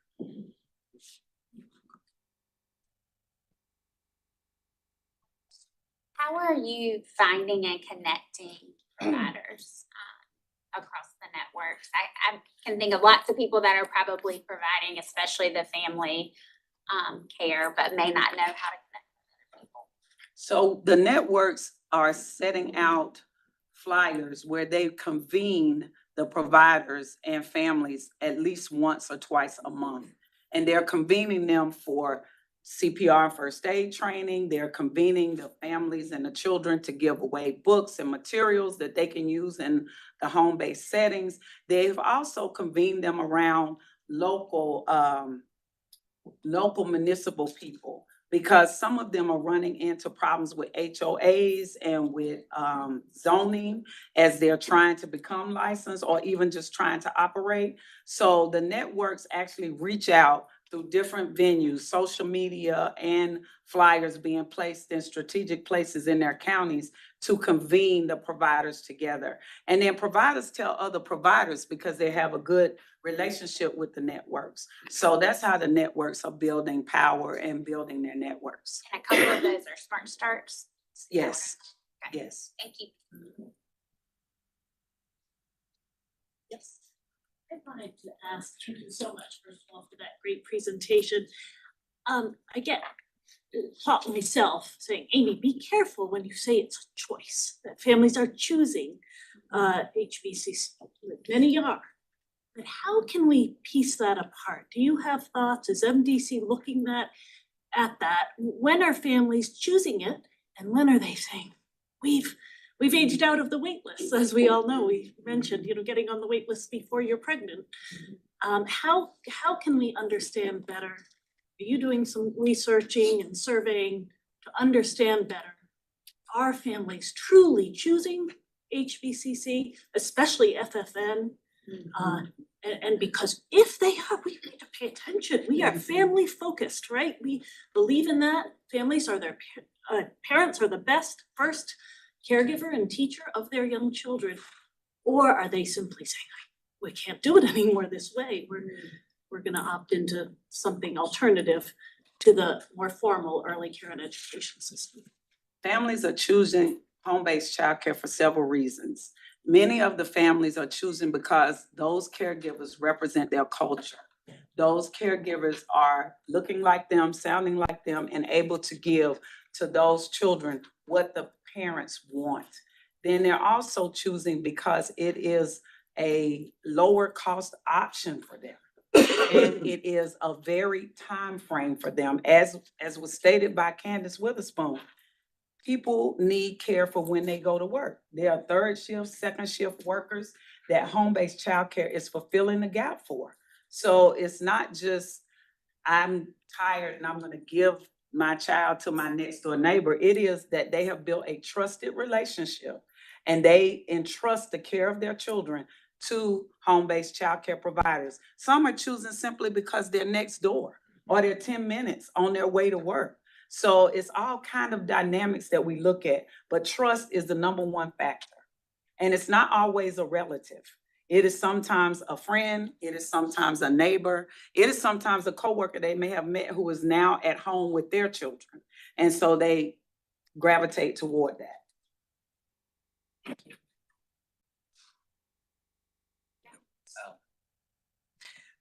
So this area has been Senator Berg and I have had a long conversation, several conversations about this. Part of it's just rooted in our own experience of having literally a preschool 2 doors down from us and the trust that you have with the neighbor to be able to take care of your children.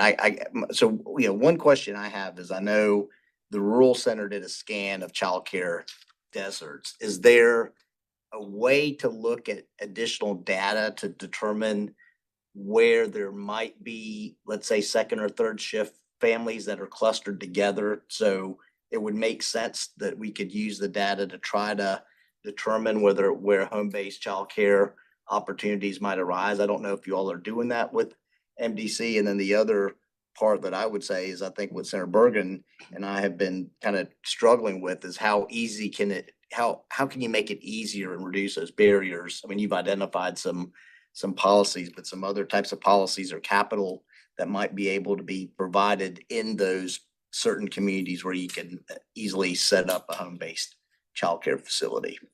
The question about the data. When we look at data, we are collecting data from each one of our networks about the providers that they are working with. That's how we know that some of them are working with family, friend, and neighbor care. We're also asking our networks, what type of businesses are you able to contact and advocate with that may be able to provide your licensed childcare spaces with some of their workers? We've talked about that, and that is a priority. That is part of our Raise Awareness campaign of home-based childcare, that our networks and our provider leaders would connect with the local commissions and the local people so that they can let them know we're here. This is how many spaces we have. is there an opportunity to look at some financial support if you're able to send your employees, send their children? One of the networks that we're working with is in Cabarrus County, and he is working on that FlexPlex plan that you've heard all about. And with the support of the community, hopefully that model will be able to be replicated across the state. Because when you look at getting centers licensed and making sure that we follow the rules and regulations, a FlexPlex plan where you're able to bring in some family child care home providers or even some family friend and neighbor care all in the same space where they have an opportunity to interact and interconnect is fantastic. Because most home-based child care providers are siloed. And so being able to help them to come out of the silo and feel like they're supported by the ECE landscape is key to identifying where it's needed based on the companies that are in the different counties and being able to offer spaces. Thank you for that. And thank you for your presentation. I'm a huge supporter of family child care home. It is really important that we provide all different models in our states to meet the needs of families. And forgive me for what I don't know. I'm trying to better understand the unlicensed part of the family, friend, and neighbor concept. And just want to understand with your organization is, with being that we've kind of formalized that, is there an effort to help those people that have identified themselves as family, friend, and neighbor to get licensed? Because I guess my concern, not knowing much about it, and again, please help me with this, is where does the monitoring or the education or I'm a SIDS trainer, and I tell people when I'm training, I said, if you know someone who is taking care of any child in their home without a license, and I'm not talking about over time, I'm talking about one or two, they need to know about SIDS. I'm willing to teach them for free. So what I'm trying to identify is, if we've identified those people, is part of what we're doing in these networks, are we trying to get them licensed? Or are we meeting with them where they are and say that doesn't meet the needs of every family? And, you know, I'm just trying to toggle with that a little bit, because again, it's hard enough in licensed facilities, but where does that safety sort of lie with some sort of monitoring? So when they join the networks, they have the opportunity to get any safety training that they need: CPR, first aid, SIDS. They also get an opportunity to have child development training and go through workshops. So that is one of the things that the networks are doing. As far as making them licensed, if they express that they want to be licensed, then we help them, we support them, but it's not something that we're forcing upon them. Some of them do not want to be licensed. And because they've been doing it so long as family, friend, and neighbor, they really don't want to be licensed. We do talk to them about child safety. The networks are talking to them about child safety. And one of the conversations that I just had with Bev is, if infants and toddlers are being served mostly in family, friend, and neighbor care, then who is responsible for making sure that those infants and toddlers who cannot speak are safe? And when we look at other states in America, there are other states that have reached out and engaged family, friend, and neighbor care with registering so that you know where they are, and also engaging with someone like NCDC, DEE, or CCR&R, or Smart Starts to participate in these trainings that are necessary. MDC is not about children being unsafe. We are not about that. We are about shoring up every provider so that the children are well supported and the families are not having any issues with the care that they're being provided. So we definitely do it through Haven and through our community of practice networks. All right, thank you so much. We're out of time, Courtney. One real quick question. All right. Number one was finance. What would be a good number? If I could do a grant program, what would be a good number? $5,000, $10,000 to help somebody? What would be a good number that would help people get started? You mentioned the fence, and so that got me thinking about things. Our program, again, we started out with 10, provider leaders, and we started out with 8 cohorts, and it cost $1.3 million. You and I'll talk a little bit after. Thank you so much, Courtney. All right, thank you. We'll now hear from Amy Berry on infant toddler childcare expansion grants. So welcome, Amy. You are the Executive Director of Buncombe Partnership for Children. Her organization has been implementing a public-private project that helps bring childcare supply in her community closer to licensed childcare capacity. Thank you so much. So Buncombe Partnership for Children is a local partnership in the Smart Start network. And one of the many Western counties impacted by hurricane. So I just want to thank Governor Stein and Lieutenant Governor Hunt and other folks for their support and advocacy for state and federal funding. Thank you so much. And thanks to the committee for giving me the opportunity to share an innovative strategy that has proven successful in expanding slots. So the Biltmore Company is our partner in this project, and they actually came to us and said, we're in the process of reassessing our model of philanthropy. Unlike many other businesses, you know, they do have a philanthropy arm, but oftentimes they were providing sponsorship money, so $2,500 for you know an event. And they, in their reassessment process, thought, you know what, we're giving out a lot of money and it's great and it supports some lovely events, but we really want to be about long-term impact and really making a difference. So they identified the fact that there are many employees out there who are struggling with childcare. We've heard about the costs, but also just in a childcare desert, not enough care, not an ability to find slots. And so it's really needed in order to support the workforce, for families to be able to have the wages to care for their families and for employers to have a stable workforce.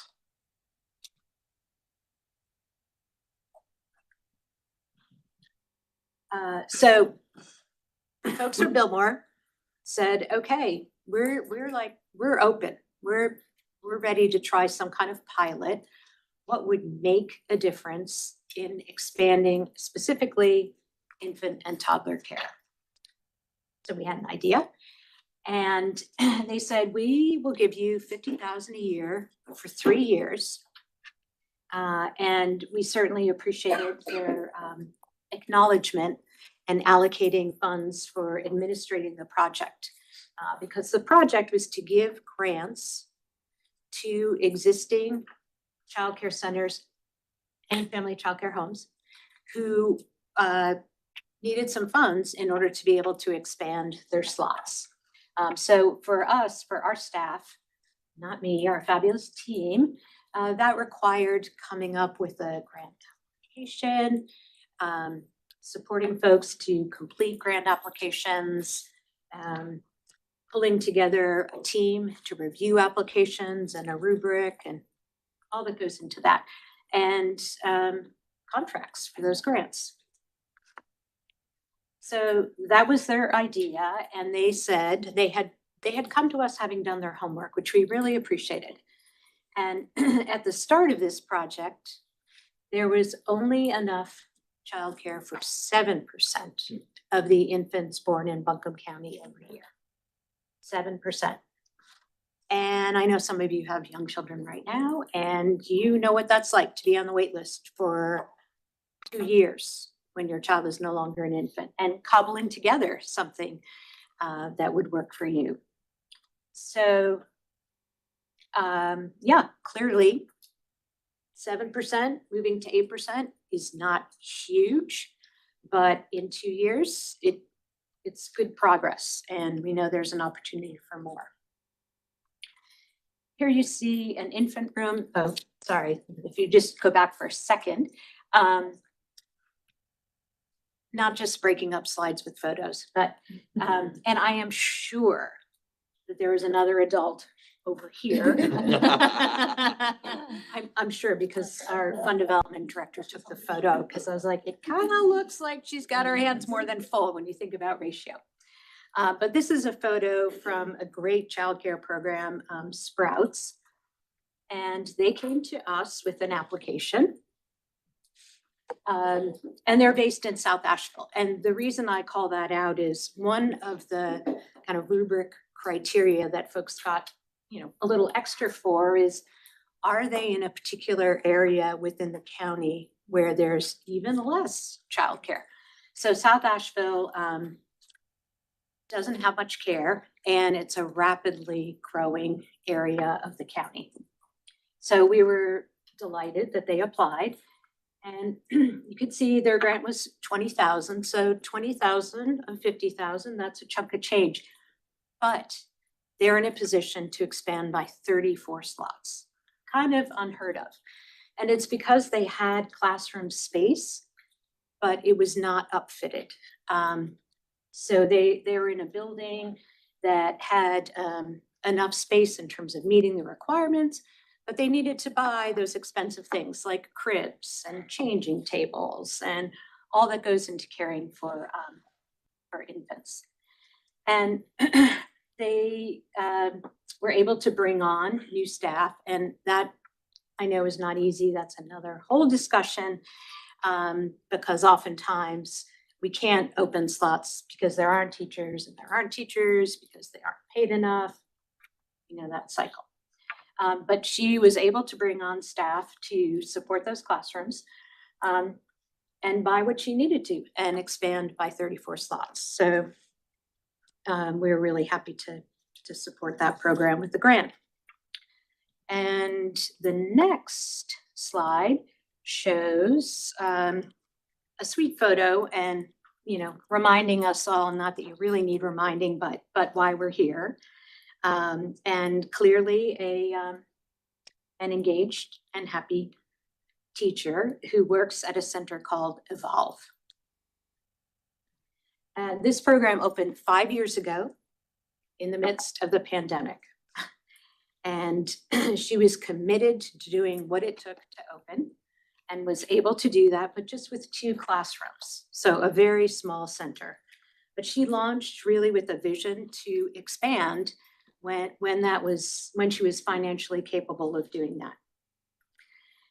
that. So $7,000 grant, $7,000 one-time investment that allows for continued slots. This makes sense. We can do this. In the case of this director, Courtney, she became pregnant 2 years into her program and thought, this is a problem for me. And wouldn't it be fabulous if my infant could be here? And the next year, 2 of her staff became pregnant. And she was very concerned about retaining those teachers and supporting them. So her vision was to kind of configure things within her space and shift a preschool classroom after those children graduated, so no kids were displaced, and had it as a toddler classroom. And then she opened an infant classroom. And that resulted in 14 new slots. And it helped her be able to retain the staff, offer quality care. It helped the families, it helped the children, so good all the way around. And in her case, that $7,000 went for air conditioning for that infant room. Without air conditioning, they couldn't meet important licensing standards. And she also gave a discount to her staff in order to help retain them as well. So that's Evolve. And the next example, so sweet.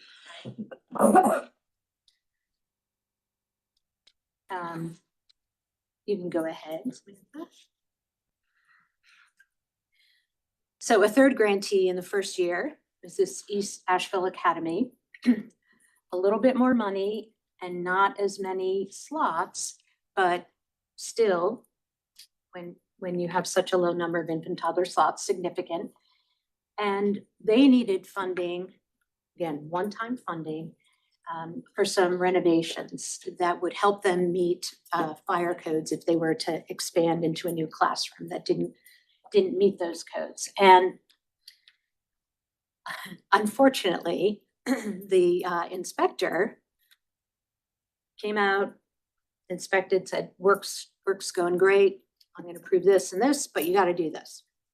And when they finished this, and the inspector came back out, he said, yeah, you know what I approved before? No, that's not happening. You need to do this and this.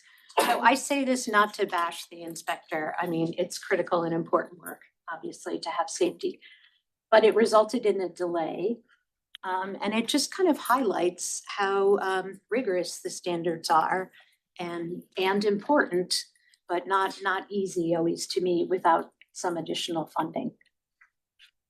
So in addition to expanding slots, which they will, that is slated to happen this spring, they're also working towards moving to a four-star rating.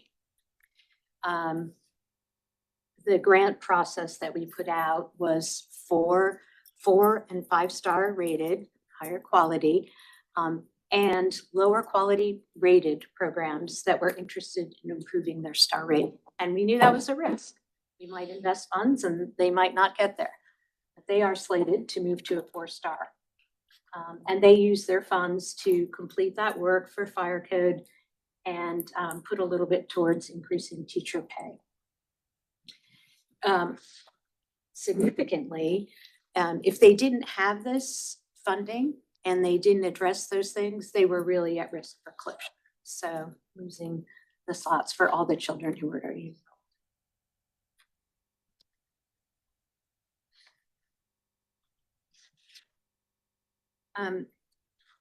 So folks at the Biltmore recognize that they have many employees who need childcare themselves. They were not in a position to open a childcare program on site, and they also have multiple sites. And they realized, they're not in the business of childcare, and they, maybe could recruit someone to operate a center. But they felt like their money could best be used to expand across the community, and we really appreciated that generosity. And the one thing they did ask for is if they had an employee that was on a wait list at a program who received a grant, if that family could get priority to be served. So, so with that investment of $50,000, it could just be, 5 slots, thinking about $10,000 per grant. But given the ingenuity and hard work of folks, we increased to 48. So year 2 highlights, you heard about Sprouts, and just having that one-time investment. Again, I know I keep harping on that, but we feel like that's a strong selling point to the business community. I'm not going to come back to you every year for $20,000. For $18,000, you can upfit an infant room. For $25,000, you could upfit, a toddler room. And the vice president at the Biltmore company said, this is working, and I want to engage my fellow business people in the community to join on and make some contributions towards this so we could expand the work. And I kind of thought that sounds great, and he's just a lovely spokesperson, and but recognizing that most businesses don't have a philanthropy arm, though there are some businesses who are in a better position, larger businesses who recognize what it means to them when they have employee turnover and the cost of that, and not having a stable workforce. So HCA, okay, so many of you know, been in the news, so many issues. However, their healthcare foundation said, we'd like to make a contribution and we'll give you $10,000 to add to the $50,000 pot. So good start. And we're in the process of continuing to recruit other employers by speaking with chamber members, and really not me speaking, but the VP at Biltmore who can talk about what this has meant for them and the community. So that's where we are at the end of year 2, and when Evolve wraps up their work, we will be at 58 new slots. And one of the many things that I appreciate about the folks at Biltmore was their openness, when it's a pilot, to say, we really need to assess. This is a 3-year, we need to meet at least twice a year and talk about how it's going, not for us to monitor you, but for us to assess what's successful, what isn't, what changes can we make. They said, we're flexible, we want this to work. And so to that end, we moved from having 1 grant cycle a year to hearing input from directors that, when they're ready to expand, they can't wait another year. When they're ready to expand, they're ready to expand. So we shifted to 4 cycles a year.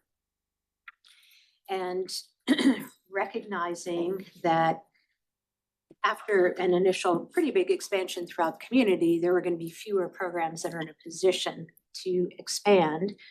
And workforce, the workforce crisis being one of the many reasons, we asked if in the final year, we could use some of the funding specifically for staff. Now, most would say that's not a sustainable strategy. But what directors were saying to us was, you need like a month of staff salaries until we get those parent fees, and then we'll be okay. But we really need that kind of plug figure. So that's where we're at right now, and we're about to launch another cycle and have heard, we just finished a cycle, and Sprouts, that you heard about, who expanded, is now ready to expand again. So they're looking at 12 more slots. So we think this is an innovative strategy that's solution focused and really can be replicated. That's what I've got. Questions? Yeah. Question. So one of the things that I'm always kind of thinking about, and full disclosure, I work in the Medicaid space. I draw a lot of comparisons here in terms of Medicaid workforce and services and reimbursement rates and things around that. And one of the things that I always am concerned about is using grants for staff salaries, because that's money that you may not be able to count on forever. So can you speak a little bit to just the business model, how these grants are kind of that one-time infusion, and I get the startup cost and that stuff, Yeah. but then how do you make sure that that whatever revenue you're getting in from whatever these other sources are is keeping up with the rate at which you need to continue to invest in staff? Great question. So one of the things that we do when we meet with folks who are applying and ask for not like a full-blown formal business plan, but we want to see their sources of revenue so that if they could benefit from some support at saying, you might do better if you had multiple funding streams. And we know those funding streams are really limited, and we know they're underfunded. But a combination of subsidy, NC pre-K, and private pay families, and they unfortunately will need to have more private pay families in order to make that work. And then looking at their fees, and do their fees fall within what's happening in the community? And not that we want them to ramp them up so much that only highest income families will be able to take advantage of those thoughts. But we want to be sure that they're competitive with their neighboring folks. Thank So, you. Yeah. Thank you. All right, we have time for one more question. I was just hoping you could talk a little bit about the difference in the needs that you saw coming from family childcare homes versus center expansions, Yes. how those were different. Yes, and oh my gosh, I want to say so much about family childcare home and time does not allow. Uh, So we did not get any applications from family childcare homes in the first go round, and we are hopeful that in the next one we will. But we too see family childcare homes as such a benefit to the children, to the families, and to employers. And because we tend to have more infants and toddlers in family childcare homes, and families see like how beneficial it is for their child to be able to have that continuity of care of that same provider and build a relationship with them, and for their child to be in the same program from when they were an infant until they were 5 years old. So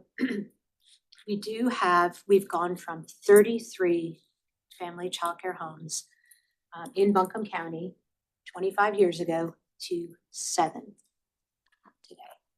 Part of the reason that there's such a deficit of infant and toddler slots. And that speaks to the challenges that you heard about family childcare home. But we have family childcare home network, meet with folks once a month. And we have folks that said, we think that we could bring on a couple more kids if we have some money and figure out space-wise how I can add another crib, how I can have a space that allows for kids to be there in a safe and comfortable way that meets licensing. All right, let's thank Amy, the Billboard Company, Michelle.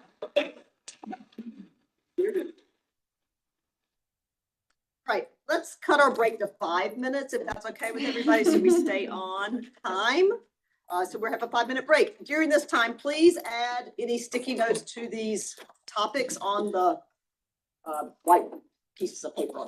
Yeah. Yeah,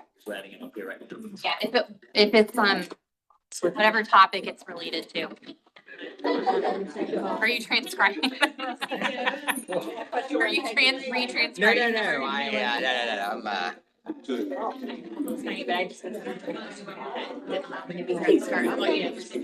came in this morning, but I'm like, "Thank you so much. I'm making notes. I know, next time, yes, absolutely. I came in. I don't know, it took a while. It always does. I had. My mom, Sherry and I understand. I'm over here. My brother and friend. Under my breath. I'm thinking about it. She woke up this morning having. Sorry. How are you? I saw your email and I replied back, but Roger's not the current CEO. It's New okay. CEO, It's okay. you still want to email him, because I he saw you founded had it. that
able to make it due to childcare issues. So there you go.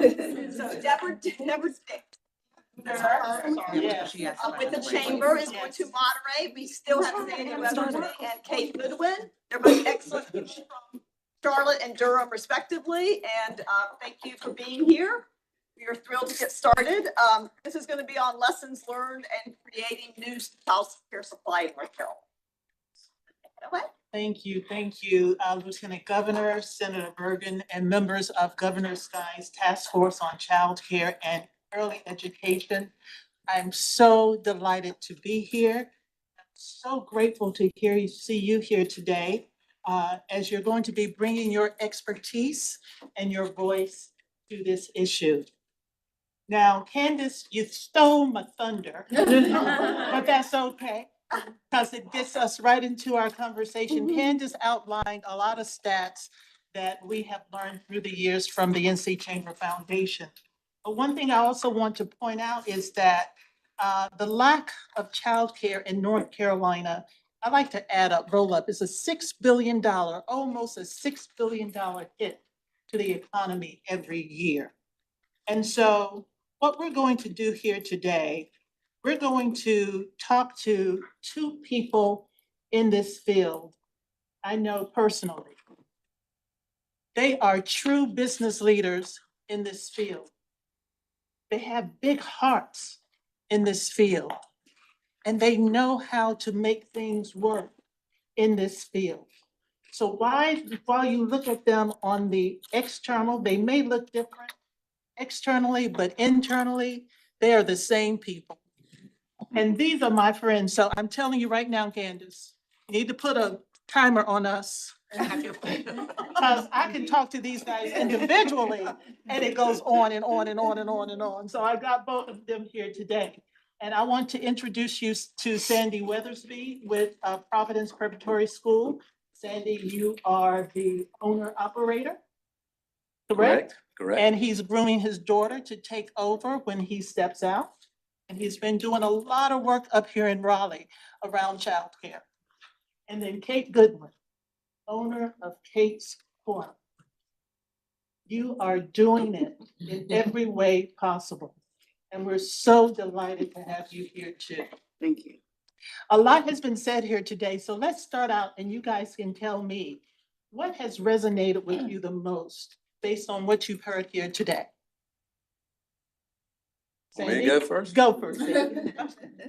Well, I guess I sort of started in this process. I've never been trained to do to work with policymakers. I developed shopping centers for 35 years before I got in this business 12 years ago. So I understand development, but I got into the business a little blind and kind of knowing that I didn't know what I didn't know. But 12 years later and today, I think over the last year that I've been trying to learn how to stay in conversations like this, it's so refreshing today because everybody seems to understand the problem. And even a year ago, the problem wasn't as well identified as it is now. And so it's not like you have to tell a new story over and over again to the same policymakers or to even peers who don't, like I'm not as familiar with family child care homes, but it's nice to hear. We're all pulling together the child care, the shared agenda group with Beth and Erica and Teresa. I mean, it was really neat to see a lot of your hard work get done in SB 412. I think we're pulling together. We're trying to find ways that we all look like one unified force, whether you're in the nonprofits or the for-profits. Mm-hmm. And that's got to be done because, as we know, the system's too big to fail. We all need each other, and we need to make sure that within that bigger pool of people that operators that we are, that we all find ways to not accidentally do things that compete with each other. And it's happening now. I mean, so nobody said it, but I'm not sure this totally answers your question, but I think we all know it's not a quick fix. Right? But we're clearly net positive now. And I don't think we could say that some years ago. But I think you did answer the question. It is not an easy lift.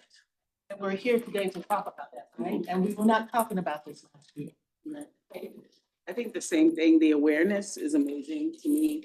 After being in early childhood for 36 years, and actually having people care enough to figure out what can we do to change it and collectively work aggressively to change it, that is a different battle. We first had to battle our importance as brain developers, You're right. yes, that's Neuron development. the exact neuron developers. And then we had to, you know, get K through 12 to understand that we do play an important role in the children's families. And now we're, because of COVID, quite honestly, we're now understanding that we are the backbone of the economy. And that is refreshing to see that so much energy is going towards solving for the issues that we have.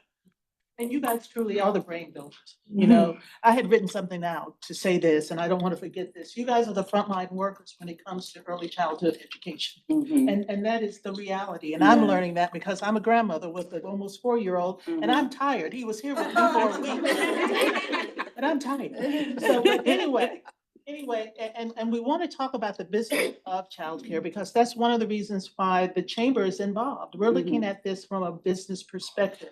And you guys are business leaders in your field. Talk to us some, Kate, about being a business-minded, heartfelt entrepreneur, dealing with our most precious commodity. Yeah, I think early on in my career, probably before my career, I watched my parents heal places they had to go in their ministry to like heal people, to get them to get along and work together. And I think that innately has always been a driving force for what I wanted to do.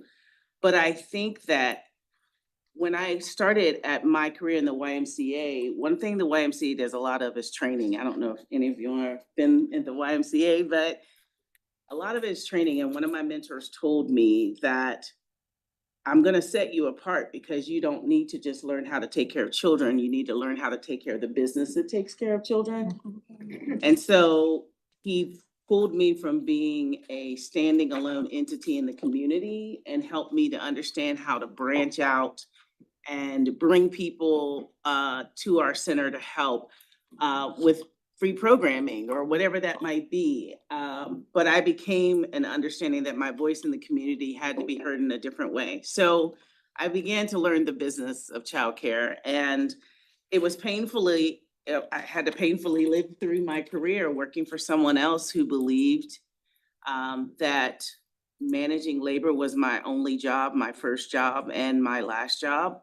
And I had a hard time with that because that took away from the quality of the people who I was responsible for. There's a lot of unveiling I'd like to do today because I think that when you are in childcare and you're trying to solve for childcare, there are the things you can see, and then there's the things you cannot see. And the things that you cannot see, I promise you, I probably put my life on it today, are the reasons why we're sitting in this room today. And I just want to be able to take the knowledge that I've had as a someone who's been prepared to do the business and be innovative and figure it out. I don't have money here, so where do I go? How do I figure it out? And I want to be able to help other providers in the North Carolina to be able to do that. And Sandy, your approach is a tad bit different because as you said, you were a developer. And I've seen his wonderful facility in Charlotte. It is amazing, as is yours.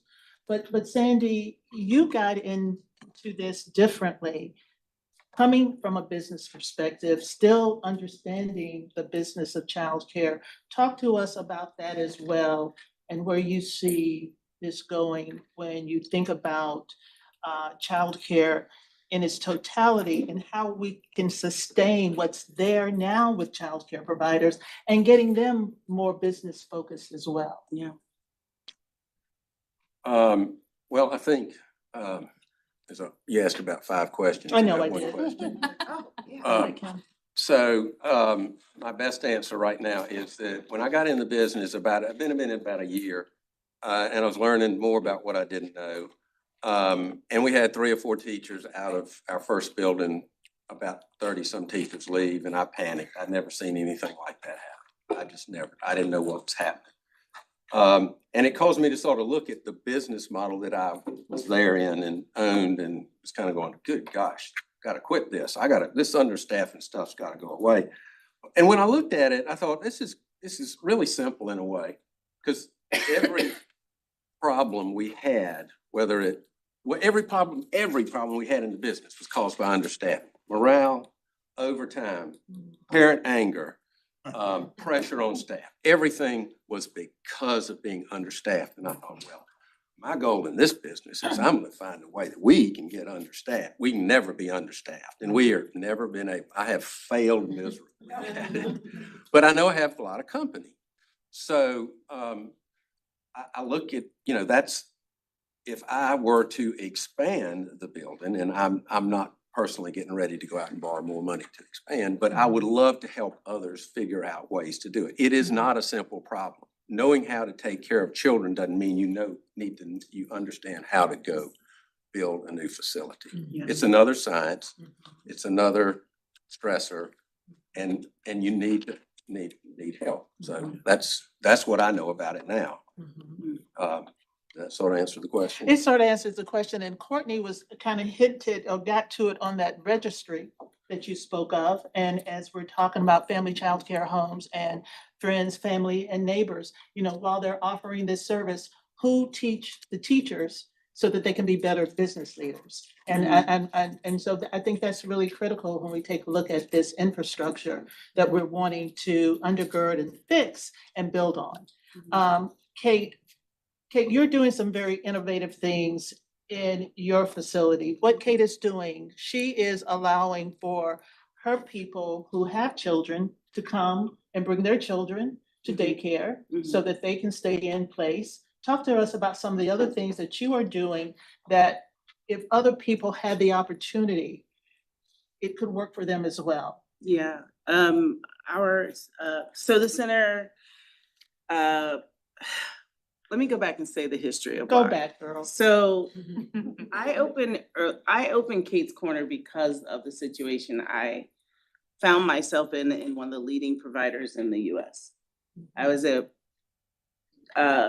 director for them in many locations. I was sent to do what my parents did all their lives. I was sent to centers to fix them, to get the enrollment up, to reestablish the morale, and then they'd send me to the next one. So that was pretty much the history of when I began doing this. But what I understood during that whole time is that educators were not treated fairly.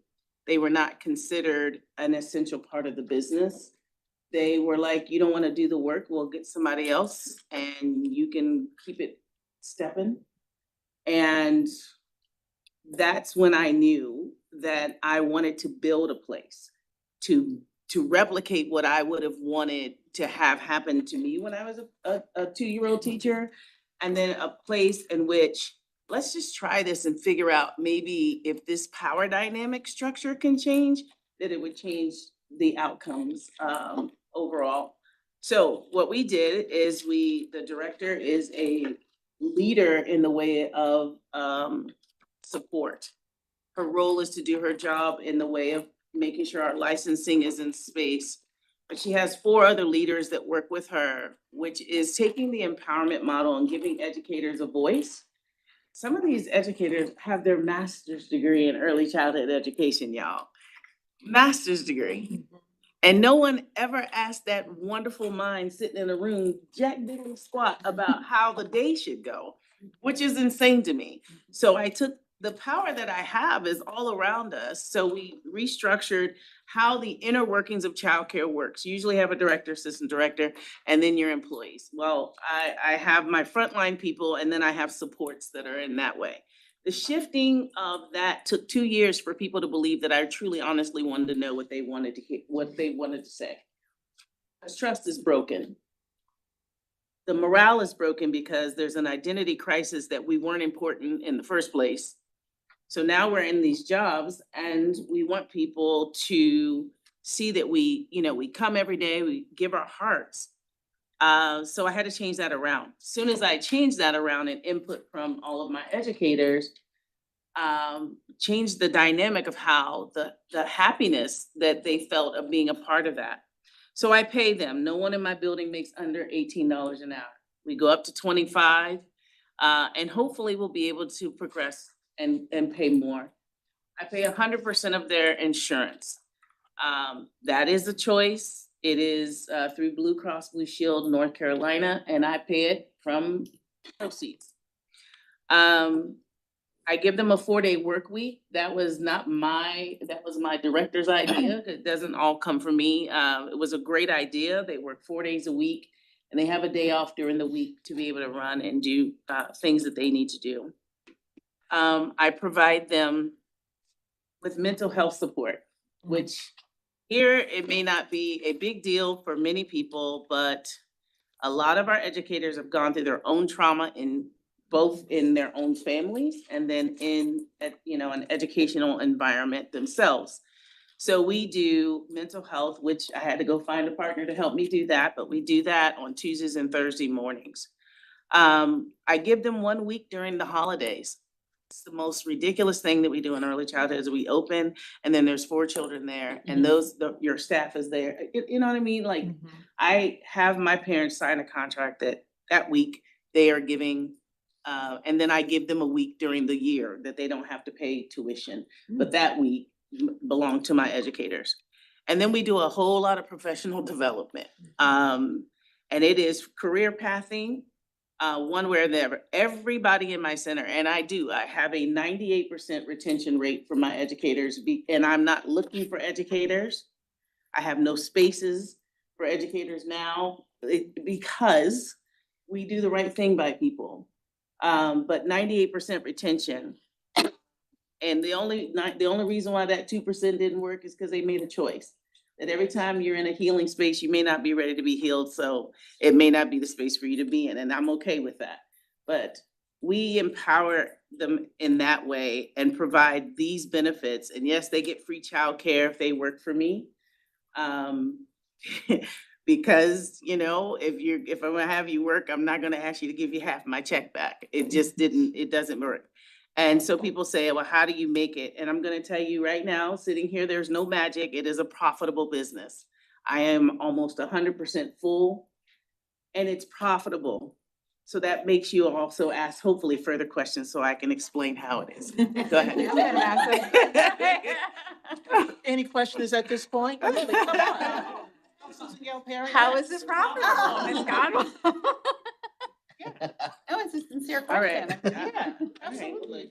So, I'm saying this, and I hope that besides Sandy and I are unique. There's a difference about understanding that I'm a caregiver first, and I'm a business person second. But the reason why it's profitable, and my CFO is probably yelling like, "Don't tell them that you need money." I do, but the business is profitable. And the reason why is because part of this problem, you all, is that people get into early childhood education thinking that they can open one center, they can get rich off of that one center, and they follow the model. The model in early childhood education is control your labor. And if you don't control your labor, you cannot make profit. When I went into this business, I said that my labor is a fixed cost. If I hired you for 40 hours, you will work for 40 hours. Period. I don't send you home when there are 2 less children in the room because we're in ratio and I don't need you. Those girls work, whether they're preparing for the next day or they're helping another educator in another room, whatever that might be, I guarantee them the 40 hours. But the childcare is set up on a system, and this is why there's failure. And we don't have enough buildings and we don't have enough money, but that's because you don't have enough people. It's set up this way because that's how you maximize it out quick. So if we were to get a plan from I don't want to call it, but I've already done that, but a business says, hey, come be, a part of our portfolio, they're going to show you P&Ls that make you say, oh, heck yes, I'm doing this today. Like, tell me where I sign up. Because they don't tell you about the stressors that you're putting on other people to become profitable. So the way childcare makes money is that you have a full house. And you retain your teachers. And when you retain your teachers and have a full house and people are paying tuition, right? Then you don't have to worry, is this model gonna work for 98% subsidy centers? No, not without. This is what we need to be solving for because we need partnerships in those. My next center will be in East Durham. I know that I will probably have 98% slots in subsidy. Right now, I only have 15 to 20 slots that are in subsidy, right? But the next one will have to be subsidized so that I can pay the same rate, but a full center, even with subsidy, lowering the overhead for a provider, you all pay $17,000 a month. And I'm still profitable. You see, the math is not what's discussed in these situations. I'm not going after providers. I'm saying that there are providers who have not been taught the correct way to build wealth for themselves and their families that is sustainable and long-term. Okay, let me hop in here a minute because you're talking about you're going to be opening a center that in Durham that will at some point will be 98% subsidized. And we're already hearing that there is an issue with reimbursements for subsidized slots. How do you envision that being something where you can see profit as opposed to your building that you have now with fewer slots? Because I think that's the issue that we're looking at now and we're trying to correct. Yeah, I don't have an answer to that. I feel like, I'm so sorry, you all, I get so emotional. So caring for children, the business of caring for children, if you all remember going to preschool, I remember going to preschool. I went to a church preschool. I had volunteers that ran the church preschool and you get great education. Early childhood education is caring for children. And so when we changed it to a profitable business and we forgot about who it affects the most, that's when the shift happened. So I may not get rich running a 98% subsidy. I might even lose, but my portfolio will consist of a subsidy. And I'm not gonna say that. I live in Durham. I have great partnerships in Durham, right? So I have the county who paid for summer camps for 3 years straight, free for my people who I was serving in distance learning, right? We were provided a space at Durham Tech and there was no overhead. So with partnerships, you can make a subsidy center work. When you lower the cost for the operator, you can absolutely make a subsidy. The subsidy does not need to be more. Right. Cause it does. Okay. Not that anything is it does cost way more than you think, right? For just opening a center, buying the materials, for just opening a center, we spent $1 million. I'm sorry, $100,000 in a $1.7 million project, right? And if you don't know anything about business or construction and you're walking in and you're like, oh, I need that. Oh God, well, what am I gonna do? How am I gonna get around this? I mean, there were so many pop-up surprises. If you were not business savvy or well-funded to begin with, you're already in a pitfall. And that's why people walk away from it and say, this is a little bit too much for me. But I wanna be able to provide providers the knowledge to be able to do this successfully and not have to come to government and continue to ask. We all should go to government and say, help. But there is some responsibility that has not happened for providers to show up and do this work that is God's work. You were taking care of children. So your perspective of making money has to change. It doesn't mean you're not going to. It just takes a better pathway to get there. And you hit on something that Sandy tells me all the time. This is God's work for him. This is God's work. Because Sandy can get on his white horse and travel anywhere. I called Sandy one time and he was like somewhere out of the country. I said, hang up. I'll talk to you later and enjoy your wife. Then I made him hang up. So, but you also talk about the cost and you talk about some of the things that can be corrected. Because again, we're talking about two business savvy people here on the agenda, but you also have barriers that you can see that should be corrected, not only for yourself, but for those who are trying to stay afloat. Yeah. Take it away, Sandy. Well, I'm not sure I can add a whole lot to what Kate said when it comes to barriers, but is your question sort I'm of talking focused about on how to expand Some of and your add lower- more? Yes, because you've talked to me about some of the things that you would like to see fixed here, some of the barriers that you would like to see fixed that would help your business. Well, the biggest challenge of all that we've talked about today, I'm going to say it a different way, and I hope I don't say it the wrong way. No But worries. we've got to, Kate touched on it, but we've got to find a way to draw more teachers into the business, period. Mhm. Everything else we're working on is very important and is part of the solution. We've got to dignify the profession. We've got to amplify the profession. We've got to rebrand the profession. And until we do that, I don't think we need to add another school. We've got enough spaces now. We don't have teachers to fill those spaces. So in a sort of marketplace, letting the marketplace tell us what we need to do, I think the marketplace is telling me that we need to find more teachers to bring into the business. What do we do that? That's not, we can talk about that. And I think there are some solutions, but we can't find them in this room today. And I think we need to look at how many people do we really want to help build new centers? Not everybody wants to go build a new center. The process isn't simple. So I think before we try to create that as a solution, let's see how big a problem it is. Find a way to, some survey that would say, if given the chance, would you want to build another center? And see if it's 10 people, 100 people, or 300 people. The process isn't easy because most people would need to borrow money. So how do you do that? Most childcare providers have never needed to go borrow $3 million or $4 million. Today, if you wanted to open, Dan, you can chime in on this later, but because you're doing it, he's building a new school.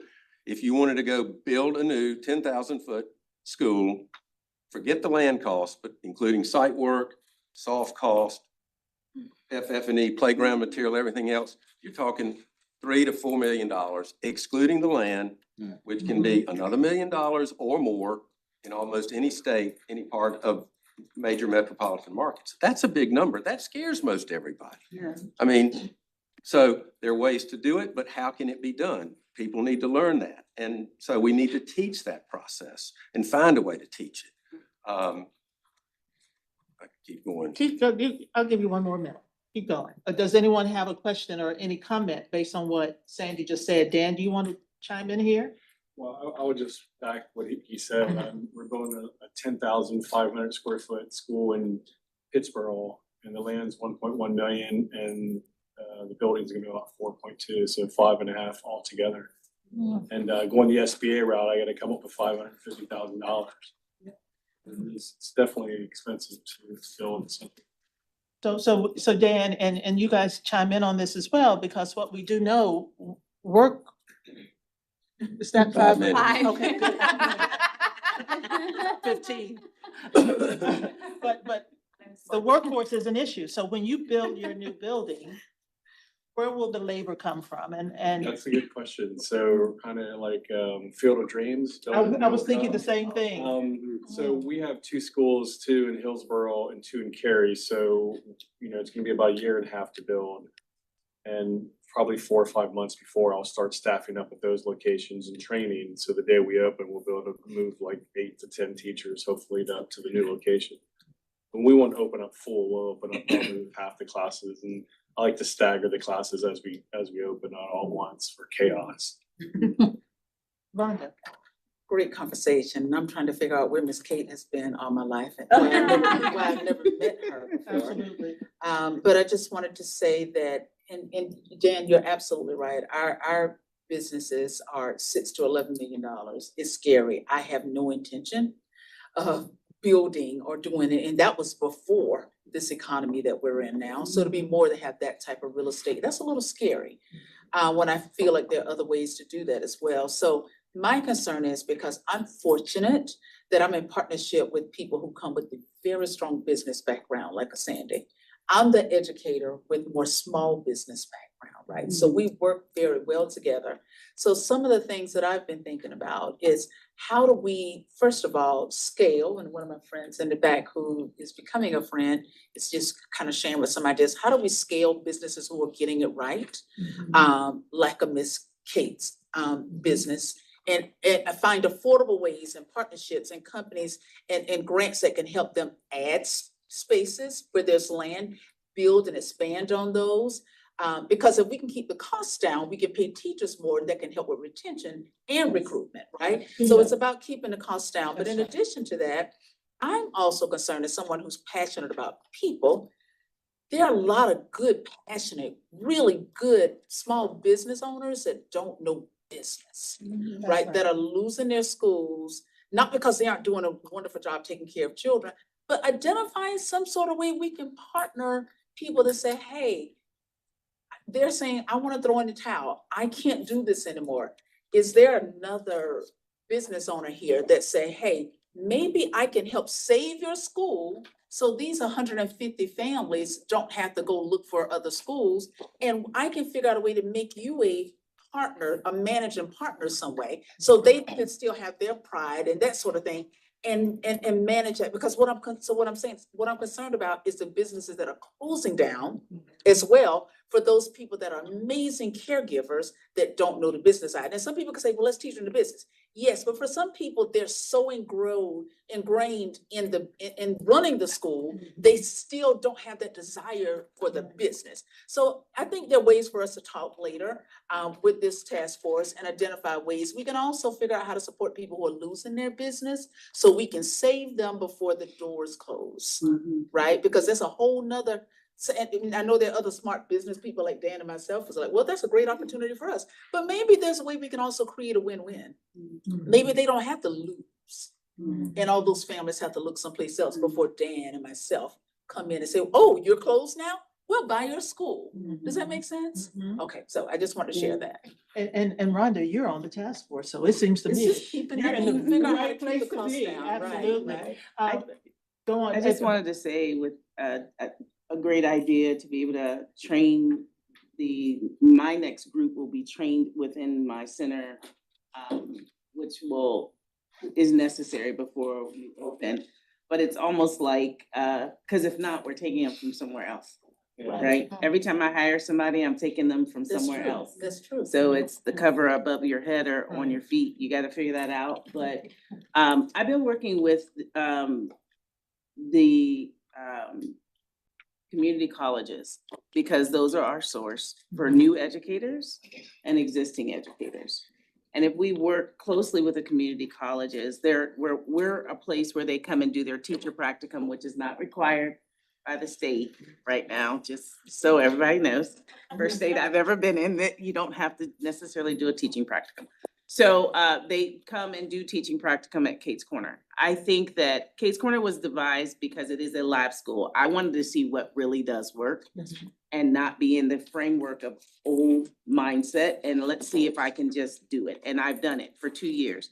And we're tracking the success, and the success only comes when you focus on putting the people first. But we also have to get the people who have been mistreated, who are talking about don't go into early childhood, who bring our numbers down in the community colleges, and people don't want to do it. We have to reframe the importance of the role itself. That's true. And so at this point, we're going to come to a close. We want to thank Kate Goodwin and Sandy Witherspoon, and again, the task.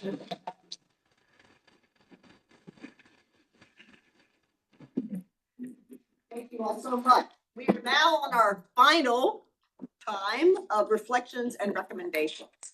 Did anyone jot down a big idea or possible recommendation today?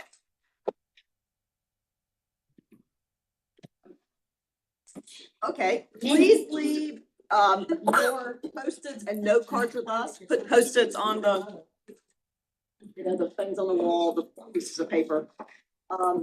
We look forward to seeing you all on the first Monday. Does anyone have anything that they would like to share before we leave?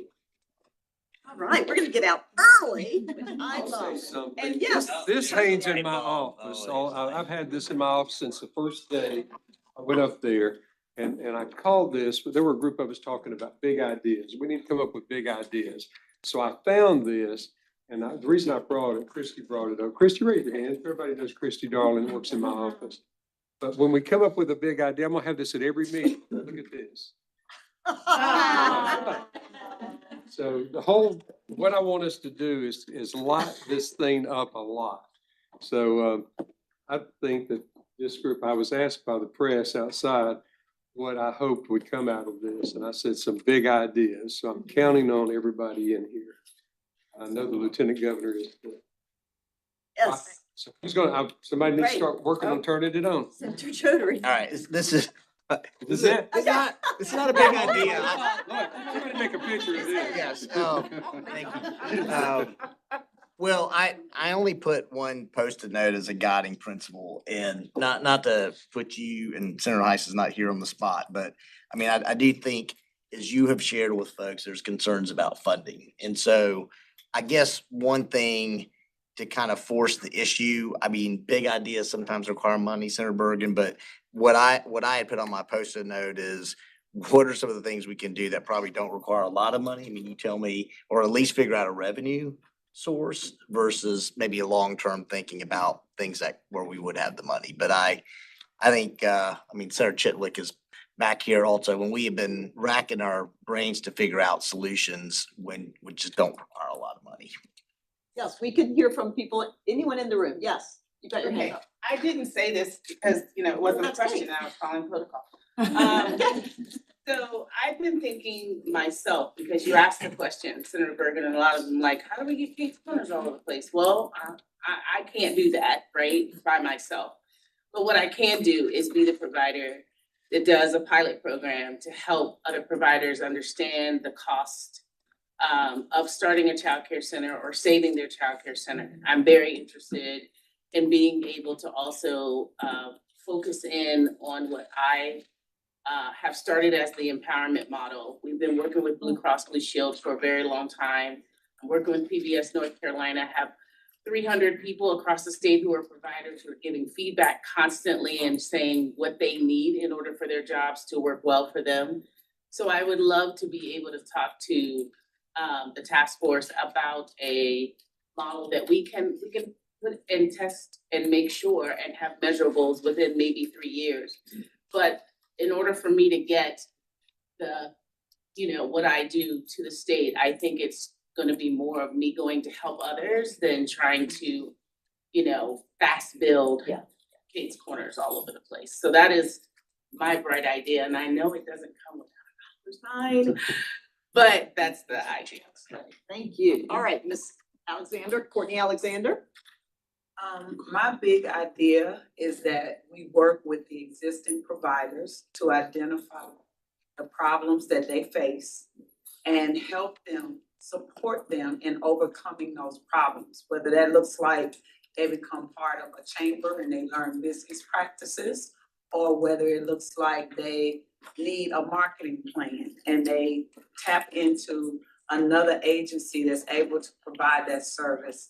Because I know for myself, being in the early care and education environment for over 24 years, if I had not gone through childcare resources training, which exposed me to the business side, it's not something that you get in the early care and education field at the community colleges. So I would even suggest that the community colleges do a business program that goes into the early care and education work, so that you understand that it is a business, but it is also caring for children. Because if you don't have that, it is very hard for you to run. Anyone else? Yes. So a couple of thoughts. Yes, we're training in business, although there is a program that exists called the Business of Childcare that folks take. I think it needs to go beyond that though. And I know there was mention earlier of school, and we worked with Wonder School during COVID when there was money for that. And so we worked for a year with family and child care home providers, and we also introduced it to Center Direct.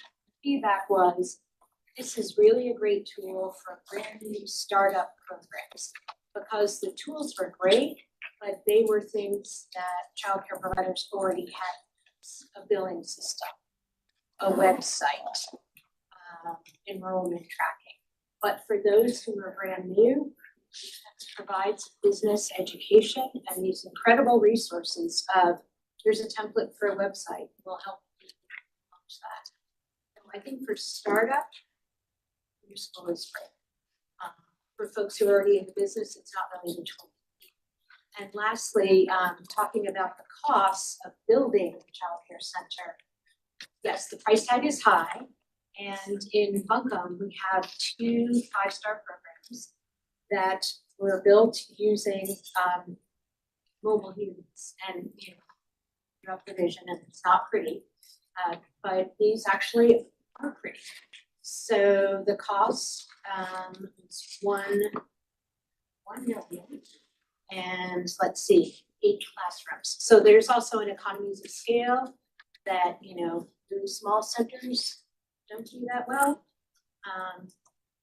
So anyway, I have talked with Samantha about this, that if we were able to say, like, we would like to open up this many centers using trailers from this vendor, they give towards that. And here the apartment business who really needs childcare on their property. We've had a business come to us and say, we have space, we don't want to run. So they put some money into it and have someone else on, then it would meet their needs. Thank you, Amy. Yes, Mr. Weatherby. Well, I can't help but stand up. I'll try to make this 1 minute, I promise. But your comment, let's see, what you said, Courtney, what I didn't have a chance to say up there is I'm working with Mary, I've talked to Christy, and I've talked to enough people that have the same idea, but they have different pieces. And I'd love to find a way, and I would love to, I guess I would like to ask this task force, can we consolidate, find a way that we all can consolidate so that we're not out here. Right. Sophia's even mentioned that she's working with Sophia Jackson that works for Amy. Because, I mean, everybody's saying it. It's a good idea. And so I don't know where, I know where I'm trying to start. Poor Mary's had about 20,000 emails from me. And I just think we need to do it and create an opportunity so people can learn how to balance a book, create a budget, do some strategic planning. And then if they want to, learn how to borrow money and build a business. And we could do that in a 2 or 3 course system, like 2 or 3 course program that's offered by the community offices. I just wanted to throw out a few things that came to mind. One that we haven't mentioned, and that is that I have insider information that some of these highly successful providers participate in one of our most successful programs out of North Carolina, the Wages Program. And that we've called for it in the past, and I just want to elevate again. We don't have to bright idea it because it's been called for many years, but statewide wages. It really does help you to become, to get, at least keep those turnover rates down, et cetera, et cetera. And then also, I really want to think hard about the family-friendly neighbor registry, unlicensed registry. It is hard to sleep at night. It should be for all of us, knowing that roughly 75% of our birth to 5 children are not in licensed childcare, and nobody's there supporting those providers and ensuring that health and safety. Any day we could wake up and find, that things have fallen apart. So I really would love to elevate that one as well. And then I'll put all my stickies in the right spots. All right. Thank you. Okay. One other Okay. thing, yeah, just a reflection. Deborah, thank you for moderating that panel this afternoon, because Kate and Sandy really elevated just an aspect of this issue that I hadn't thought about a lot before, which is really shifting the narrative. And this aspect of being the brain builders, So, and Sandy, you're saying that everything has to do in your perspective with the workforce and making sure you're not understaffed. So big idea. I don't know if it's something we can, just something we should be thinking about. I know it's not coming without dollars, but just like, how do we share this narrative? I could see ways to really elevate the profession and the dignity in that profession of taking care of our youngest children. And then how do we help people draw them to the field and then help them sustain themselves in the field? So I just want to be thinking about how we do narrative shifting, because that's part of the challenge here that I am taking away from today. So thank you for raising that for me. One last Yes. one. Just to kind of elevate what Ika just said, and something that actually doesn't, that will help us elevate this profession and the field, is if we start to change our vocabulary so that we can start to change our mindset. And we're not talking about daycare, we're not talking about childcare, but we're talking about early childhood education. Because these are children, they are teachers, even if they're teaching 1-year-olds or 6 months old, they're still teaching. They're developing brains, and it's education. So to give it a little bit more dignity, we should call it what it is. I know you're trying to end. Yes. But someone asked me, said, if you're gonna be in the task force, will you please ask people to stop calling them childcare workers? Because they're childcare professionals. Yeah. Okay, so this has been wonderful. I have learned a lot. I hope everybody in here has learned something. Please leave your Post-its and note cards. We look forward to seeing everyone the first Monday in May at the Rural Center for our second meeting. That's where we will do deep dives on recruiting, supporting, and compensating our early care and education workforce and childcare access for public sector workers. Thank you, everyone. This was a great day.